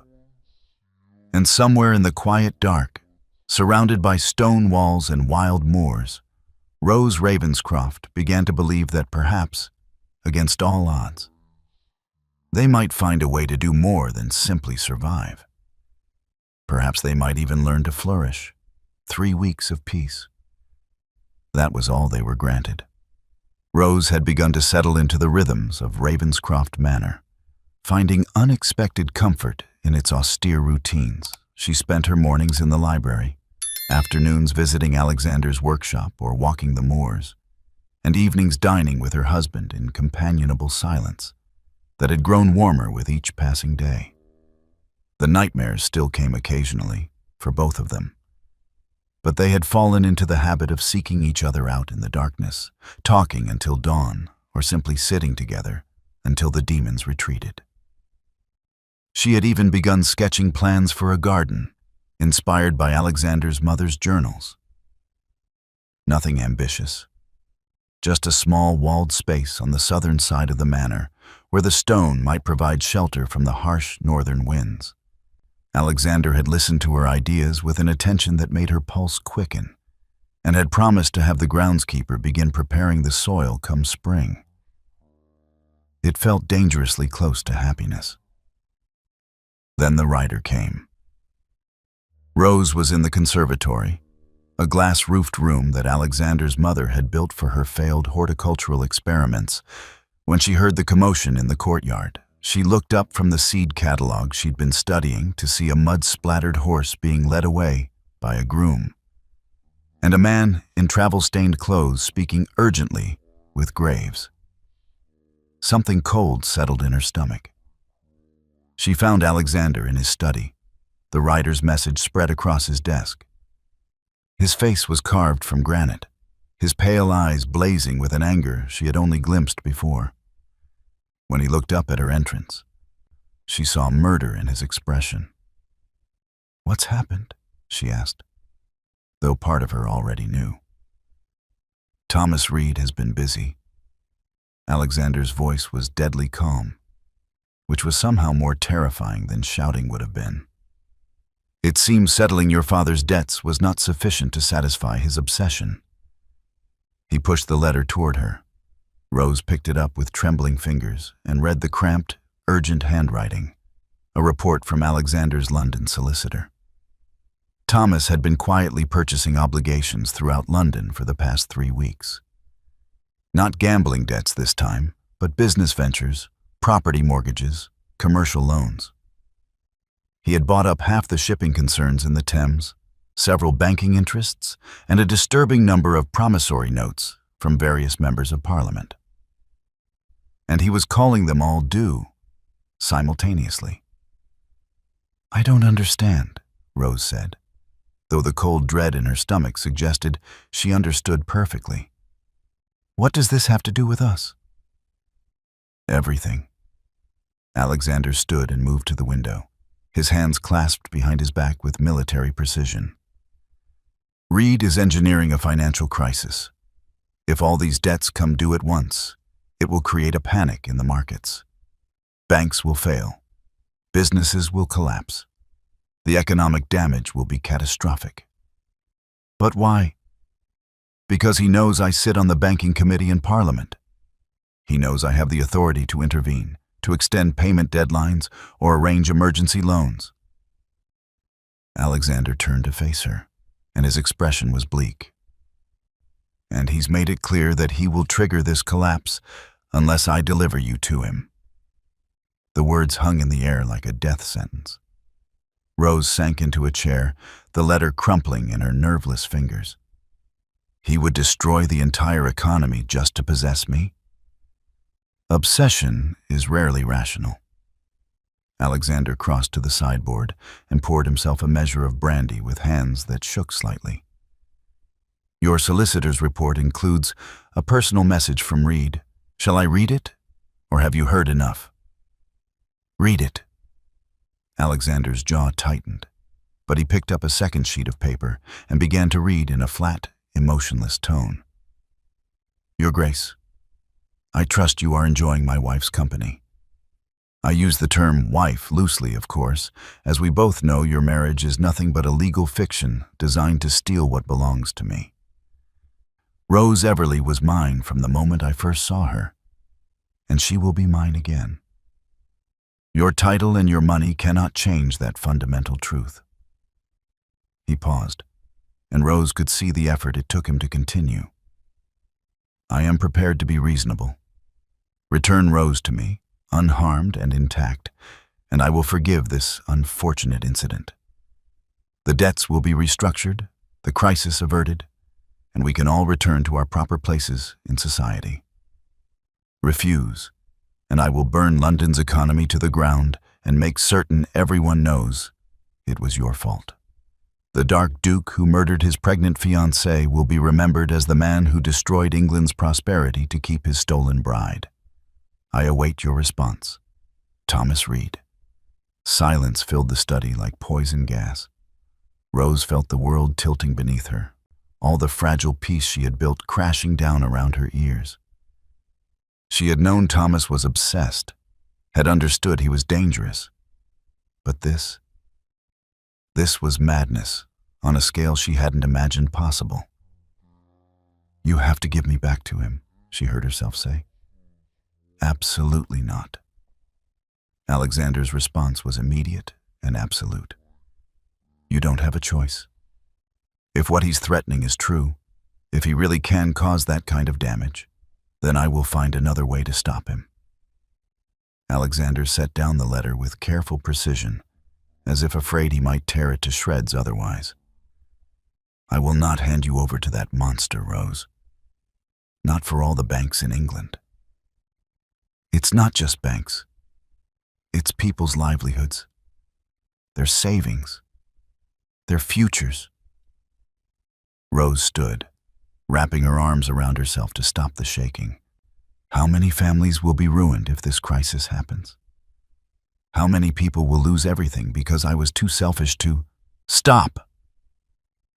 Alexander crossed to her in 2 strides and gripped her shoulders, forcing her to meet his eyes. Listen to me very carefully. What Thomas Reed is doing is called extortion, and it is a crime.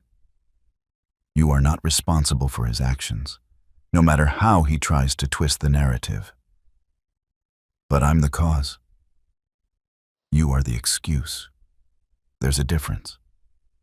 His grip gentled, but remained firm. If it wasn't you, Reed would find some other lever to pull, some other way to feed his need for power and control.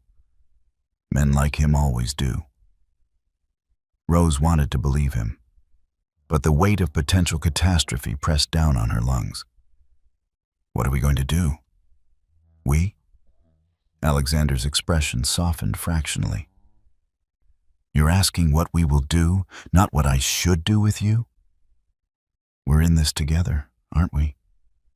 That's what you said. We're broken together, building something from the wreckage. She managed a tremulous smile. I'm not going to abandon you to fight my battles alone. Something fierce and bright flared in Alexander's eyes. He pulled her into an embrace that was fierce and protective, and Rose let herself lean into his strength, breathing in the scent of sandalwood and safety. We fight, he said quietly against her hair. We find a way to break his power without giving him what he wants. How? I don't know yet. He pulled back enough to look at her face. But I have resources, Rose. Information networks, political allies, financial instruments that Reed can't possibly anticipate. He may have engineered this crisis, but he's also exposed himself in doing so. Extortion of a peer of the realm is a hanging offense. You'd see him executed? Without hesitation. The coldness in Alexander's voice sent shivers down her spine. He threatened you. Threatened our peace. Threatened to use innocent people as pawns in his sick game. Yes, Rose, I would watch him hang and sleep soundly afterward. A knock at the door interrupted them. Mrs. Blackwood entered, her expression grave. Your Grace, there's another rider, from London. He says the matter is urgent. Alexander and Rose exchanged glances. Send him in. The man who entered was clearly exhausted, his clothes covered in road dust and his face haggard. He bowed quickly to Alexander. Your Grace, I bring word from Lord Hartwick. He says to tell you that Reed has made his first move. The Bank of Threadneedle collapsed this morning. There's panic in the exchange. Rose felt the blood drain from her face. It had already begun. Alexander's expression remained calm, but she could see the fury simmering beneath his control. How bad? Bad enough that Parliament is being recalled for an emergency session. They're demanding your presence, Your Grace. The Prime Minister himself has requested you return to London immediately to help stabilize the situation. Of course he has. Alexander's laugh was bitter. Tell Lord Hartwick I will depart within the hour. And send word to my solicitors. I want every piece of information they can find about Thomas Reed's financial dealings. Every debt, every investment, every questionable transaction. Someone that aggressive has made mistakes. We will find them. The messenger bowed and departed, leaving Alexander and Rose alone once more. You're going to London, Rose said. It wasn't a question. I have to. If I don't, Reed will use my absence as proof that I care more about keeping you than about England's welfare. The narrative will destroy any chance we have of fighting him legally. Alexander ran a hand through his dark hair, frustration evident in every line of his body. But I won't leave you unprotected. Mrs. Blackwood and the household staff are loyal, and I'll leave armed guards. I'm coming with you. Absolutely not. London is exactly where Reed wants you. It's too dangerous. Everywhere is dangerous as long as Thomas is free. Rose straightened her spine, calling up the steel that had seen her through the worst of her father's decline and Thomas's persecution. You said we were in this together. You said we would fight. I can't fight from Ravenscroft while you face him alone. Rose, he's obsessed with possessing me, Alexander. That means I'm the one weapon we have that he can't plan for. His entire strategy depends on you being willing to sacrifice anything to keep me safe. What if we turn that against him? Alexander stared at her, and she could see his mind working, calculating possibilities and risks. What are you suggesting? I'm suggesting we give him what he thinks he wants. Let him believe he's won, that you're willing to negotiate my return. Draw him out into the open, where his crimes can be witnessed and documented. Rose's hands clenched into fists. Thomas is arrogant. He believes he's untouchable because he's always been able to manipulate the system. But he's never faced someone with your resources and your willingness to destroy him. You want to use yourself as bait. I want to end this. Not just for us, but for every woman who might cross his path in the future. If we let him win now, he'll know he can use this tactic again. He'll find another victim, ruin another life. Rose moved closer to Alexander, willing him to understand. I spent months being afraid of him. I won't spend the rest of my life looking over my shoulder, waiting for him to strike again. Alexander was silent for a long moment, studying her face with an intensity that made her breath catch. Then he cupped her cheek in his palm, his touch gentle despite the violence simmering in his eyes. You are the bravest person I have ever met, he said softly, and also possibly the most reckless. I learned from the best. She covered his hand with her own. Will you let me fight beside you? I don't think I could stop you if I tried. He leaned his forehead against hers, a gesture of intimacy that sent warmth flooding through her chest. But we do this carefully, methodically. No heroics, no unnecessary risks. We gather evidence, build a legal case, and destroy Thomas Reed using the very system he thinks he's mastered. And if the legal route doesn't work? Alexander's smile was dark and dangerous. Then we'll resort to less civilized methods. I may have left London society, but I never left behind my connections to people who operate outside its boundaries. Reed thinks he's the only one willing to play dirty. He's about to discover how wrong he is. A thrill of something that might have been fear or excitement ran down Rose's spine. This was the man society had called a monster, calculating, ruthless, willing to do whatever was necessary to protect what was his. She should have been terrified. Instead, she felt safer than she had in months. When do we leave? She asked. Within the hour. Pack light, we'll travel fast and arrive before Reed expects us. The element of surprise is one of the few advantages we have. Alexander pulled away reluctantly, already shifting into the role of strategist and commander.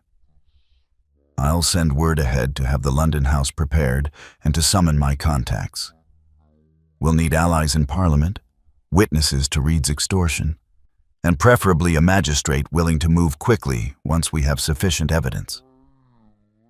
Rose nodded and turned to go, but Alexander caught her wrist, pulling her back. Rose, he said, his voice rough with emotion he rarely showed. If at any point this becomes too dangerous, if Reed gets closer than I can tolerate, I want your word that you'll run. Mrs. Blackwood has instructions to take you to my estate in Scotland if necessary. It's even more remote than Ravenscroft, and Reed would never find you there. I'm not running. Your word, Rose. His grip tightened. I can face Reed's financial manipulations and his threats to my reputation. What I cannot face is the thought of him putting his hands on you. Promise me you'll run if it comes to that." She saw the fear beneath his determination, the nightmare of Catherine's death still haunting him. He had already lost one woman to his own actions, however indirectly. The thought of losing another was unbearable to him. "I promise," she said softly, "but only if you promise the same. If this goes badly, if Reed finds a way to destroy you, you have to let me go. Don't sacrifice yourself trying to save me." "That's not a promise I can make." "Then we're at an impasse." Rose managed to smile despite the fear curling in her stomach. "I suppose we'll just have to make sure we both survive." Alexander laughed, a genuine sound that eased some of the tension crackling between them. "You drive a hard bargain, Duchess." "I learned that from you too." They prepared for departure in a flurry of organized chaos. Rose packed the essentials while Annie fluttered around, trying to include every gown and accessory. Alexander met with Mrs. Blackwood and the estate managers, leaving detailed instructions and contingency plans. Horses were readied, guards assembled, weapons checked and loaded. As Rose descended the main stairs, her traveling cloak fastened and her resolve firm, she caught sight of Alexander waiting in the entrance hall. He was dressed for travel in dark, practical clothing, but he wore his authority like armor. This was the Duke of Ravenscroft in full command, and she understood suddenly why society had feared him. He was magnificent.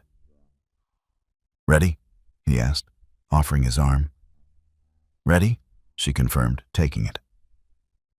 They stepped out into the courtyard where their carriage waited, black and imposing, with armed outriders already mounted.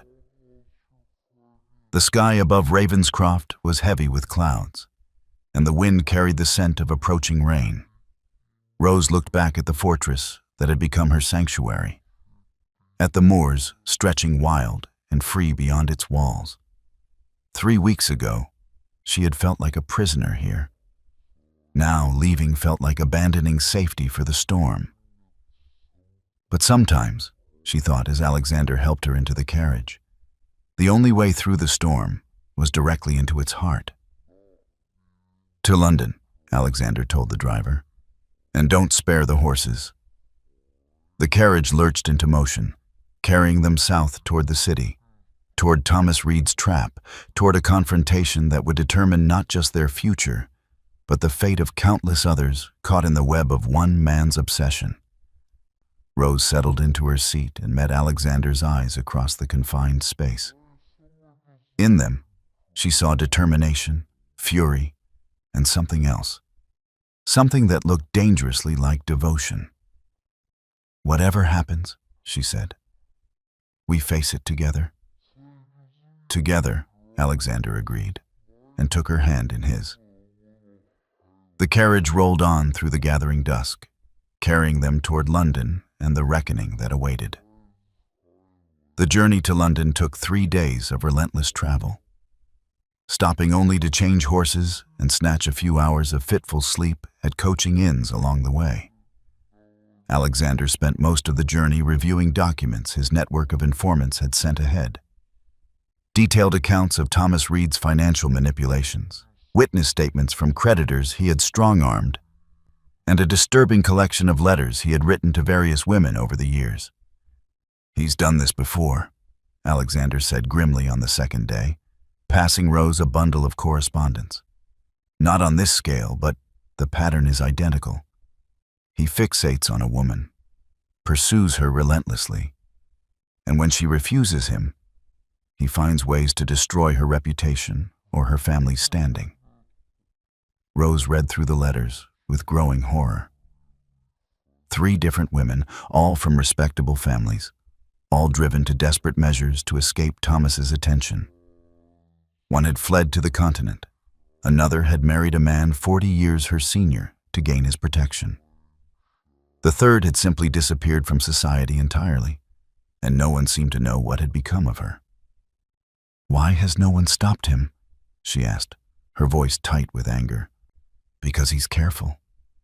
He never leaves evidence that could be used in court, and his victims are always too frightened or too ashamed to speak publicly."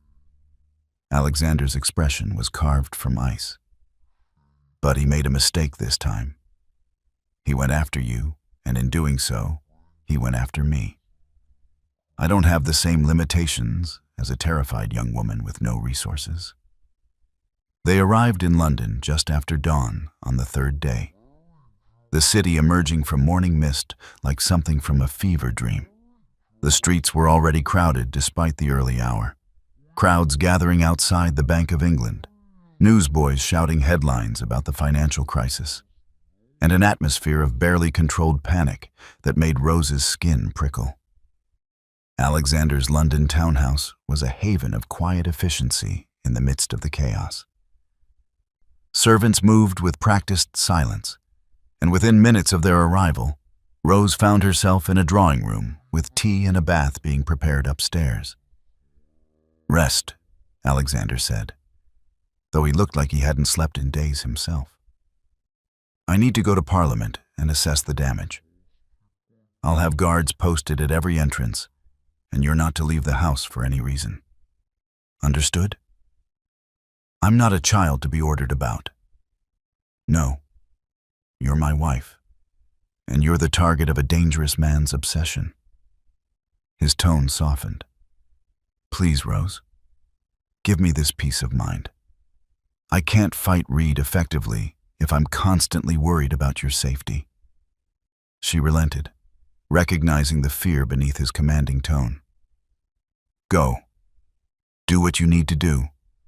I'll be here when you return."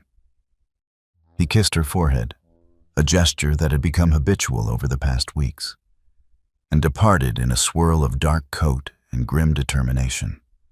Rose spent the day in restless anxiety, pacing the drawing room and trying to distract herself with books that couldn't hold her attention. Mrs. Hartwell, the London housekeeper, brought her meals she couldn't eat and newspapers she read with mounting dread. The financial crisis was worse than she'd imagined. The Bank of Threadneedle's collapse had triggered a cascade of failures, and fortunes built over generations were evaporating like morning dew. All because of her. No, she reminded herself firmly. Because of Thomas. Because of his obsession and his willingness to hurt innocents to satisfy his need for control. But the guilt still gnawed at her. Alexander returned well after dark, his face haggard and his shoulders tight with tension. He found Rose in the library, curled in a chair by the fire with one of his mother's garden journals open but unread in her lap. "How bad?" she asked without preamble. "Catastrophic." He poured himself a brandy and drank it in one swallow. 7 banks have failed. Parliament is in an uproar.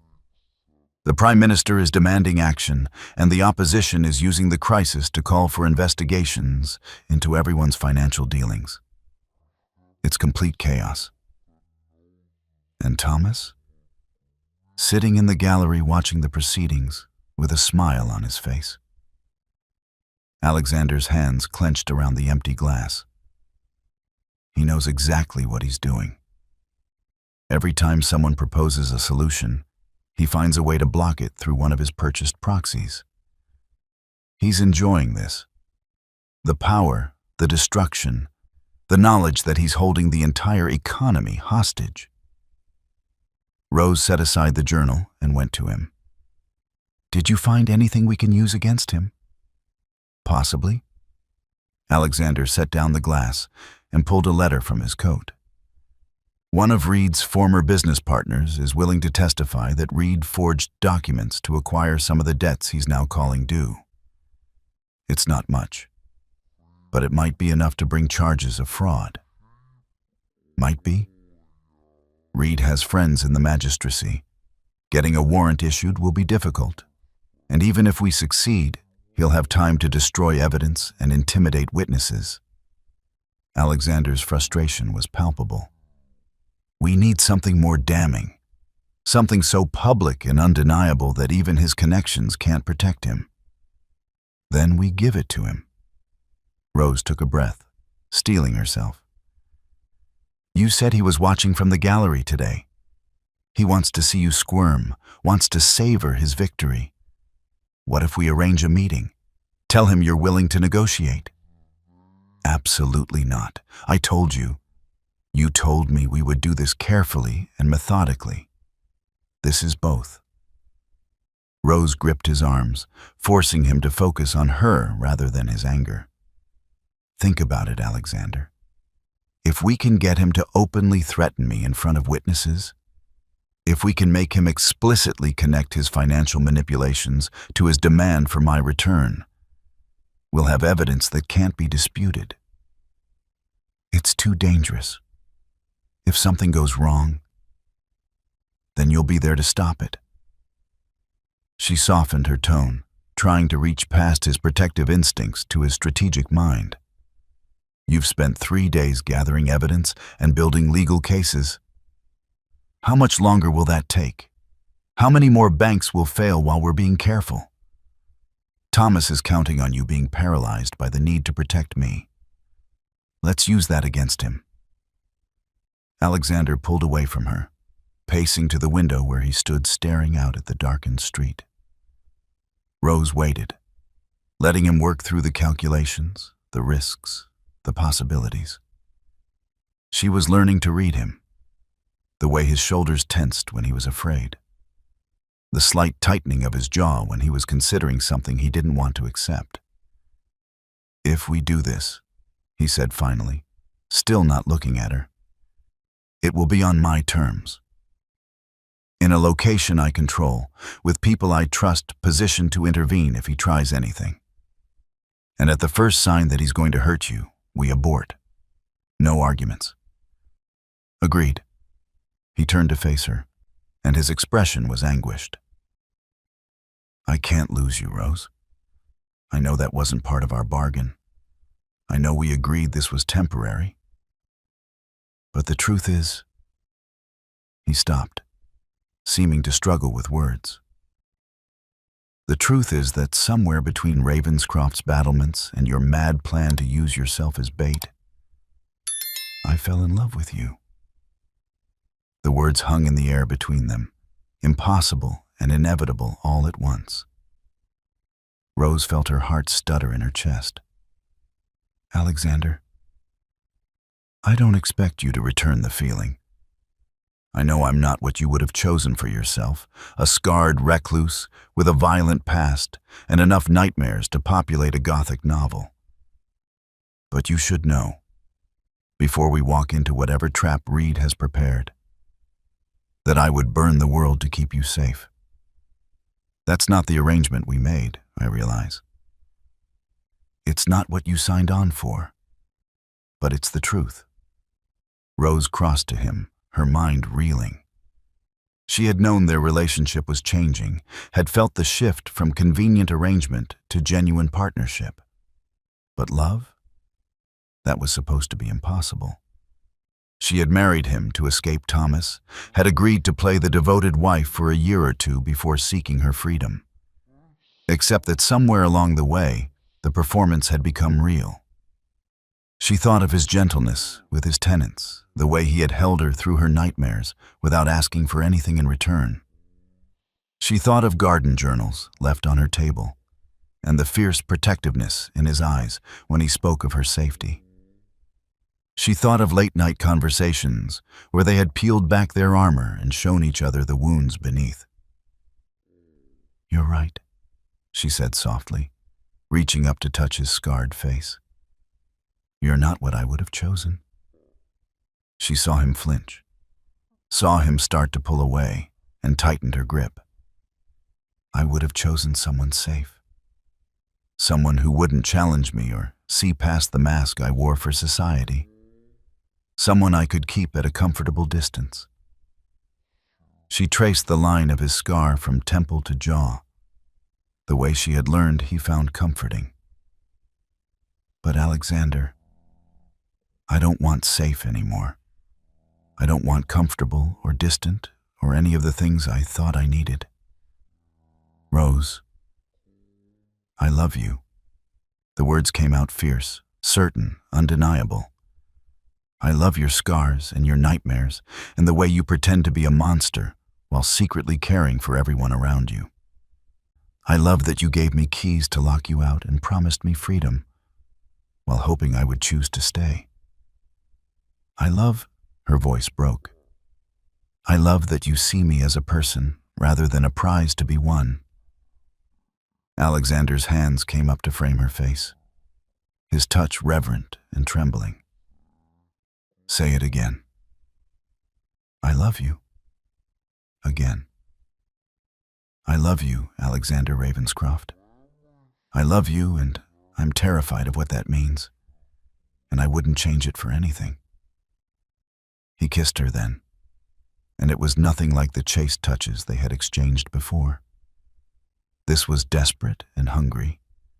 5 weeks of carefully maintained distance burning away in an instant. Rose gasped against his mouth, and he swallowed the sound, one hand tangling in her hair, while the other pulled her impossibly closer. She had been kissed before, by Thomas, in those early days when she had still believed his charm was genuine. But Thomas's kisses had been about ownership, about marking territory and asserting dominance.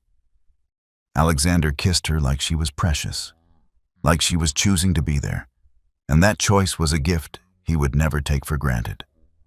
When they finally broke apart, both breathing hard, Alexander rested his forehead against hers. I was prepared to let you go, he said roughly. When our arrangement ended, I was prepared to give you the freedom I promised and watch you walk away, even though it would have destroyed me. You won't have to. Rose threaded her fingers through his hair, anchoring him to her. I'm not going anywhere. Not after a year, not after 2. This is real, Alexander. We're real. We're also still facing a madman who wants to destroy us both. Then we destroy him first. Rose pulled back enough to meet his eyes. Together, as partners, as she hesitated over the word, then committed to it fully. As husband and wife, real ones, not the convenient fiction we started with. Something fierce and joyful flared in Alexander's expression. I love you, he said again, like he was testing the words, learning their shape. God help me, Rose. I love you so much it terrifies me. Good, she smiled, feeling tears prick at her eyes. Fear means you have something to lose, something worth fighting for. He kissed her again, softer this time, with a tenderness that made her chest ache. We should go upstairs, he murmured against her lips. If we're going to face Reed tomorrow, we should rest. I don't want to rest. Rose traced the line of his jaw, feeling bold and reckless and more alive than she had ever felt. We've been so careful, Alexander.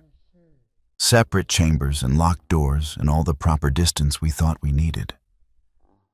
But I don't want distance anymore. She saw understanding dawn in his eyes, saw heat follow it. Rose, are you certain? We agreed to many things when we were strangers making a desperate bargain. But we're not strangers anymore. She took his hand and placed it over her racing heart. I'm certain. I want this. I want you. If tomorrow everything falls apart, if Reed finds a way to destroy us, I want to know what it feels like to truly be your wife. Tomorrow won't destroy us. Alexander's voice was fierce with conviction. I won't allow it. But Rose... His expression softened. I've wanted this. Wanted you since the moment you burst through my door with fire in your eyes. But only if you're truly sure. There's no going back from this. I don't want to go back. I want to go forward. She rose on her toes and kissed him with all the love and fear and desperate hope churning in her chest. Take me upstairs, Alexander. Make me your wife in truth." He swept her into his arms, literally lifted her as if she weighed nothing, and carried her toward the stairs. Rose laughed against his neck, giddy and terrified and absolutely certain this was right. They navigated the hallway with shared urgency, Alexander kicking his bedroom door closed behind them with a finality that sent shivers down Rose's spine. He set her down gently, his hands immediately going to the buttons of her dress. "If you want to stop," he said, his voice rough with desire and restraint, "at any point, just say so. I need you to know you're safe with me. Always safe." "I know." Rose covered his hands with hers, helping him with the stubborn fastenings. "I've never felt safer than I do with you." Their clothes fell away in a tangle of fabric and fumbling fingers, urgency tempered by tenderness. Alexander traced every inch of skin he exposed, as if memorizing her, and Rose found herself doing the same, learning the landscape of scars on his body, the stories written in old wounds and new muscle. When they finally came together, it was with a gentleness that stole her breath. Alexander moved with exquisite care, watching her face for any sign of discomfort, murmuring endearments against her skin. Rose had expected awkwardness. They were both so damaged, so armored against the world. But instead, there was only rightness. This was what it meant to be chosen, she realized. Not possessed or owned, but truly chosen. To have someone see all of you, the scars and the strength, the fear and the fire, and love you not despite those things, but because of them. "I love you," she whispered as they moved together, finding a rhythm that was uniquely theirs. "I love you. I love you." Alexander captured her mouth, swallowing her words and giving them back, transformed. They built towards something incandescent together, and when they finally tumbled over that edge, it was hand in hand, neither one alone. Afterwards, they lay tangled in sheets that smelled of sandalwood and safety. Rose's head pillowed on Alexander's scarred chest, his heartbeat steady beneath her ear. "No annulment," he said softly, his fingers tracing lazy patterns on her bare shoulder. "No eventual freedom. I'm keeping you, Rose Ravenscroft, if you'll let me." "I'm keeping you too." She pressed a kiss to his chest, right over his heart. "We're quite selfish that way." He laughed, the sound rumbling through his chest. "Society will be so disappointed. They were hoping for a dramatic dissolution, I'm sure." "Society can go hang." Rose propped herself up on one elbow to look at him. "We'll give them something better to talk about. A love story instead of a scandal. The Dark Duke and his brave Duchess defying the odds. We haven't defied them yet. Reed is still out there, still dangerous. But we'll face him together." Rose touched his face, tracing the familiar scar. "And when we win, because we will win, Alexander, we'll come back here and start planning that garden for real. Your mother would have liked that, I think. She would have loved you." Alexander caught her hand and kissed her palm. "My fierce, brave, impossible wife." "Your real wife," Rose corrected. "In every way that matters." "In every way that matters," he agreed. They lay together as the fire burned low and London slept uneasily beyond the windows. Two people who had been broken separately learning what it meant to be whole together. Tomorrow would bring confrontation and danger. But tonight was theirs alone. And for the first time since her desperate flight through Thornfield House's corridors, Rose felt something she had thought lost forever. Hope. The meeting was arranged for noon at the Ravenscroft townhouse. in the formal drawing room where witnesses could be positioned discreetly and escape routes secured. Alexander had spent the morning ensuring every detail was perfect. Magistrates hidden in adjacent rooms, court reporters positioned to document every word, and his most trusted men stationed at strategic points throughout the house. Rose dressed carefully in a gown of deep blue that brought out the steel in her eyes, her hair arranged in a style that was both elegant and severe. She looked every inch a duchess, armored in silk and sapphires, her wedding ring heavy on her finger. "You don't have to do this," Alexander said for the 10th time as they waited in his study for Thomas's arrival. "We can still find another way. We've been through this." Rose adjusted his cravat, a wifely gesture that still made his breath catch. "This is the fastest way to end it. The cleanest way. There's nothing clean about putting you in the same room as that monster." She kissed him softly, a promise and a reassurance. "I have my own monster to protect me, a far better one than Thomas could ever aspire to be." A knock at the door interrupted them. Graves entered, his expression carefully neutral. "Your Grace, Mr. Reed has arrived. He's brought company." Alexander's jaw tightened. "How many?" "A magistrate, sir, and what appears to be a constable. They're demanding entry under legal authority." Rose felt ice settle in her stomach. This wasn't the private negotiation they had planned. Thomas had brought the law itself to their door. "It's a power play," Alexander said grimly. "He's trying to force our hand. Make it look like we're the ones breaking the law by keeping you here." He turned to Graves. "Show them to the drawing room, and make sure our witnesses are ready." They descended the stairs together, Rose's hand tucked into the crook of Alexander's arm. She could feel the tension radiating from him, barely contained fury wrapped in aristocratic composure. As they approached the drawing room, she heard Thomas's voice, smooth, confident. The voice of a man who believed he had already won. Extraordinary circumstances require extraordinary measures. I'm sure once the Duke understands the legal ramifications of harboring another man's intended wife. Alexander pushed open the door, and the conversation died. Thomas stood in the center of the room, dressed impeccably in gray morning wear, his handsome face arranged in an expression of concerned righteousness. Beside him stood a portly magistrate, Rose, recognized as Sir Edmund Crawley, a man known for his conservative views and his susceptibility to bribes. A nervous-looking constable hovered near the door, clearly uncomfortable with whatever he'd been dragged into.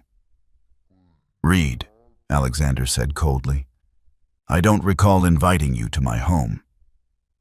"Your Grace." Thomas executed a bow that managed to be both correct and mocking.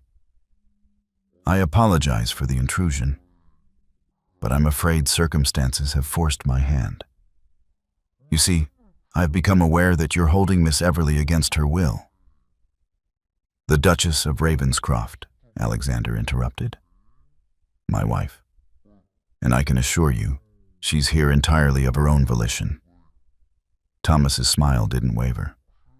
"Ah, yes. The hasty marriage.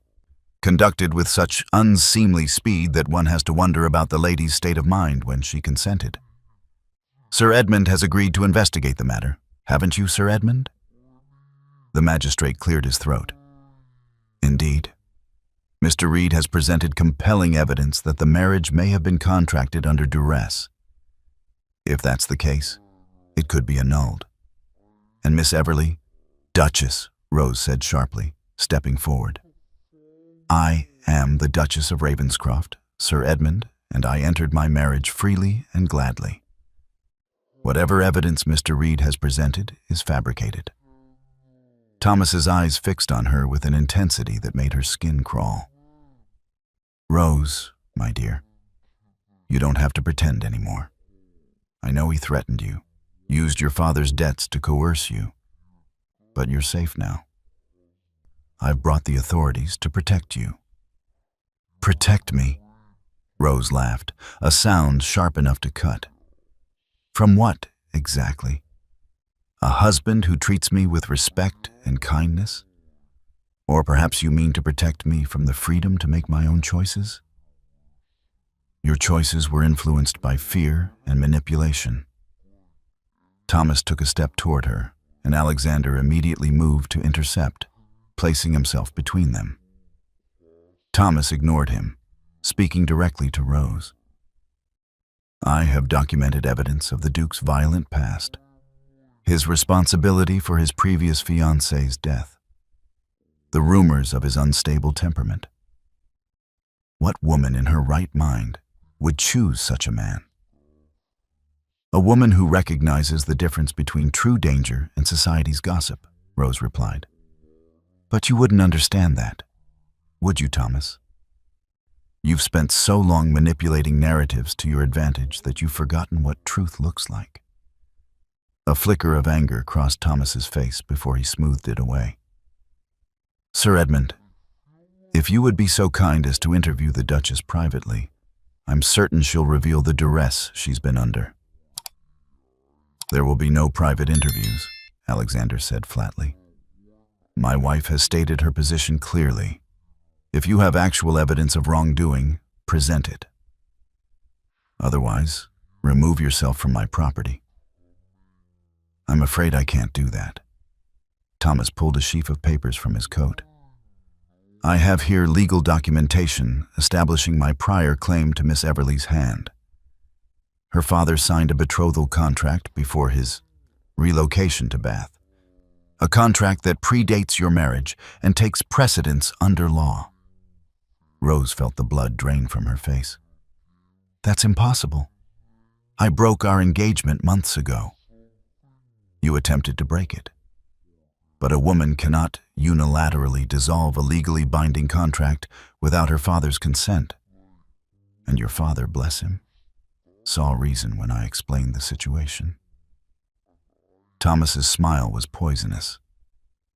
"The contract is ironclad, Rose, which means your marriage to Ravenscroft is bigamous, null and void." Sir Edmund examined the papers with obvious discomfort. "This does appear to be legitimate, Your Grace. If the prior contract was properly executed, it wasn't." The voice came from the doorway, where a gray-haired solicitor Rose didn't recognize had appeared. "Forgive the interruption, Sir Edmund, but I am Mr. Pemberton, legal counsel to the Everly family, and I can assure you that no such contract exists." Thomas's composure finally cracked. "That's a lie. James Everly signed. He signed nothing." Pemberton moved into the room, carrying his own set of documents. "Mr. Everly has been my client for 20 years, Mr. Reed. Every legal document bearing his signature crosses my desk. I have no record of any betrothal contract between his daughter and yourself." "Then he executed it privately." "Impossible. A betrothal contract requires witnesses and legal registration to be valid. What you have there," Pemberton gestured to Thomas's papers, "is most likely a forgery.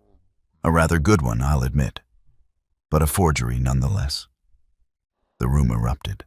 Sir Edmund demanded to see both sets of documents. The constable looked increasingly alarmed, and Thomas's mask finally shattered completely, revealing the obsession and rage beneath. "This is ridiculous!" He turned on Rose, all pretense of civilized concern gone. "You belong to me. I've invested months in securing you, spent a fortune buying up your father's debts, engineered an entire financial crisis to force Ravenscroft's hand. And there we have it." Alexander's voice cut through the chaos like a blade. "Confession of extortion, conspiracy, and fraud, all witnessed by a magistrate and a constable. Graves, you may bring in the court reporters now." The door to the adjacent room opened, revealing 3 men with notebooks who had apparently recorded every word. Thomas stared at them, comprehension dawning slowly across his face. "You set a trap," he breathed. "I matched your strategy," Alexander corrected. "You wanted a public confrontation? I provided one, with official witnesses to document your crimes. You threatened to use the law against me? I brought the law into my home to hear your confession directly from your lips." Thomas lunged at Rose so quickly that even Alexander, prepared as he was, barely had time to react. But Rose had learned in the months of Thomas's persecution to recognize the signs of his violence. She was already moving, stepping aside as Alexander caught Thomas by the throat and slammed him against the wall with enough force to rattle the paintings.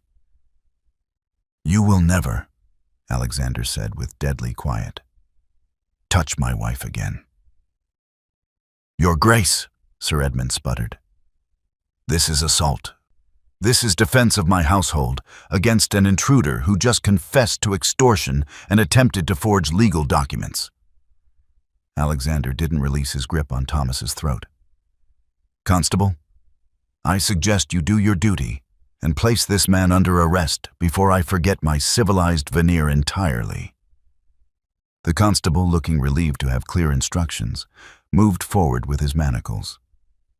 Thomas struggled, his face flushing with rage and oxygen deprivation. "You can't do this," he gasped. "I'll ruin you.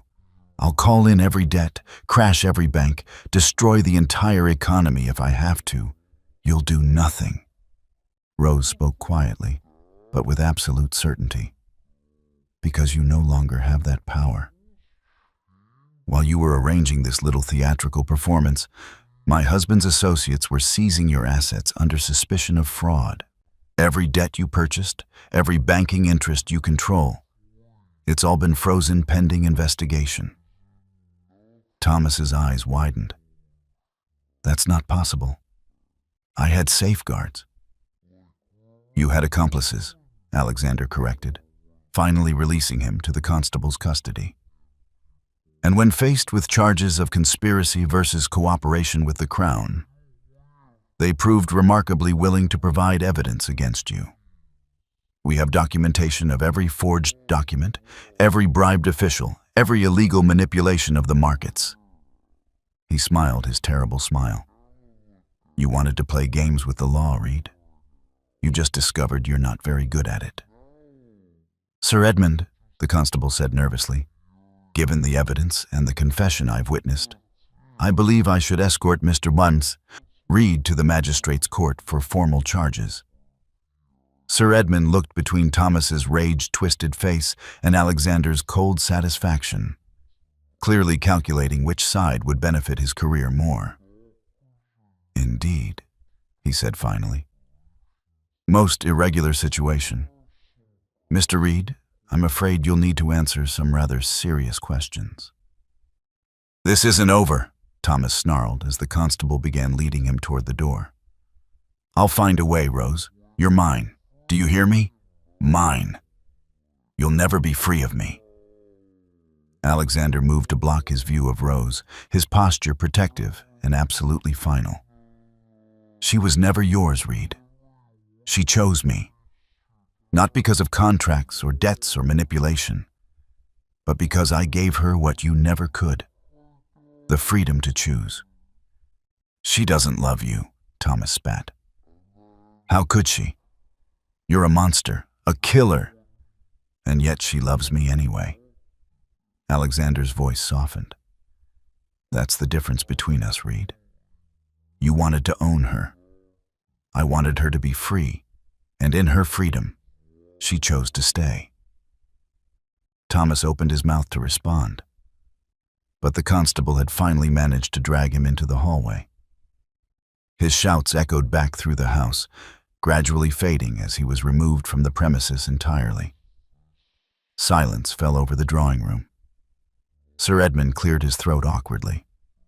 "Well, this has been most enlightening. I'll need statements from everyone present for the official record. Your Grace, if you and the Duchess could make yourselves available tomorrow, Alexander said firmly. My wife has endured quite enough for one day. After Sir Edmund and the others had departed, promising to return in the morning, Rose and Alexander stood alone in the drawing room. Rose was trembling, the adrenaline that had sustained her through the confrontation finally draining away. "It's over," she whispered. "It's actually over." "Almost." Alexander took her hands in his. "There's one more thing I need to do." Before she could ask what he meant, he dropped to one knee before her. Rose's breath caught. "Alexander, what?" "I asked you to marry me once out of convenience and desperation. I offered you a bargain, an arrangement, a temporary solution to both our problems." His pale eyes held hers, intense and unwavering. "But Rose, I'm asking you again now. Not as a duke seeking social rehabilitation, but as a man who loves you beyond reason or wisdom. Will you marry me? Not in law, that's already done, but in truth, in your heart. Will you choose me, freely and without coercion, knowing all my flaws and scars and the darkness I carry?" Tears spilled down Rose's cheeks. "You already know my answer. Say it anyway. I need to hear it without duress or danger or any shadow of obligation." Rose dropped to her knees before him, bringing them face to face, equal and chosen. "Yes, Alexander Ravenscroft. I will marry you in truth. I will choose you every day for the rest of my life. I will love your scars and your strength, your darkness and your light. I will stand beside you, not because any contract demands it, but because there is nowhere else I would rather be." He kissed her then, deep and thorough, pouring 5 years of loneliness and 3 weeks of desperate love into the touch. When they finally broke apart, both were crying, both were laughing. Both were whole in a way neither had been alone. "I love you," he whispered against her lips. "My brave, brilliant, impossible Duchess." "I love you," she answered. "My dark, devoted, wonderful Duke." They rose together and walked to the window, looking out over London, where the financial crisis was already beginning to stabilize now that Thomas's manipulations had been exposed. The city would recover, as it always did. The banks would rebuild. Life would continue. And in Ravenscroft Manor's southern courtyard, come spring, a garden would begin to grow in soil that had defeated every previous attempt. Not because the conditions had changed, but because two people who had learned to flourish in harsh circumstances would tend it together. "What happens now?" Rose asked, leaning into Alexander's embrace. "Now we live," he said simply. "We return to Ravenscroft. We plant your garden. We build a life that's ours alone. And perhaps—" He turned her to face him, hope and uncertainty warring in his expression.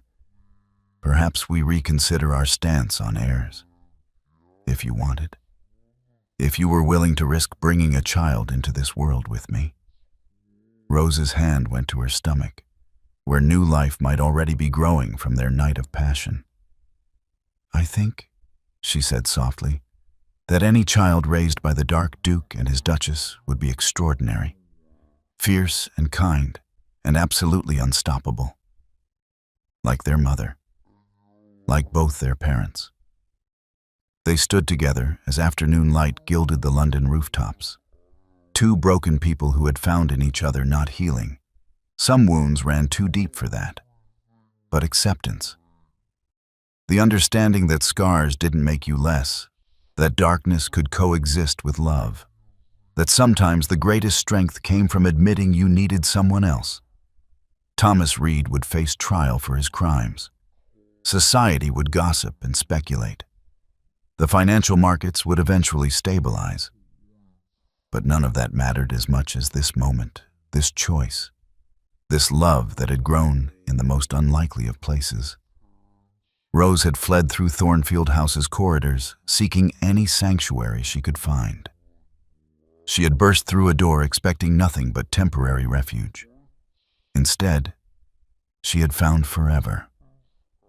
And Alexander, who had hidden himself away in northern isolation, believing he deserved nothing but solitude and penance, had opened that door to discover that redemption had been waiting all along.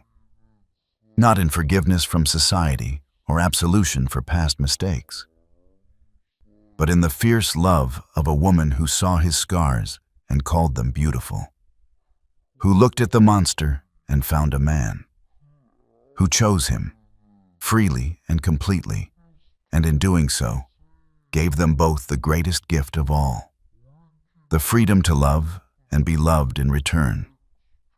My lovely family, if you made it this far, you just spent over an hour with Rose and Alexander. You laughed with them, cried with them, and celebrated their happy ending. All I ask in return is 3 simple things. Subscribe so you never miss the next epic love story. Like this video so YouTube knows you want more content like this. And share it. Tag a friend who loves romance. Post it to your book club. Send it to your romance reading group chat. Someone in your life needs this story today. Don't let them miss out because you were too busy to share. These stories live or die by your support. And tell me in the comments section your favorite part of the story. I want to know which scene made your heart race the fastest. Was it the dramatic door scene when Rose burst into Alexander's study and he claimed her as his betrothed to save her from Thomas? Or the part where they both revealed their deepest traumas and found healing in each other's honesty? Or the part where they finally confessed their real feelings had grown far beyond their convenient arrangement? Or was it the final confrontation when Alexander brought Thomas to justice and then knelt before Rose with a true proposal? Or was it something else entirely? Tell me in the comments section. Are you Team Alexander or Team Rose? I will love to know. So please, if you enjoyed Rose and Alexander's journey from desperate strangers to soulmates, show me right now. I need to know you're still here. At the end of this video, you'll see a suggestion for another powerful story from our channel. Click it and let yourself be surprised by even more unforgettable emotions with love. The Victorian Royal Stories team.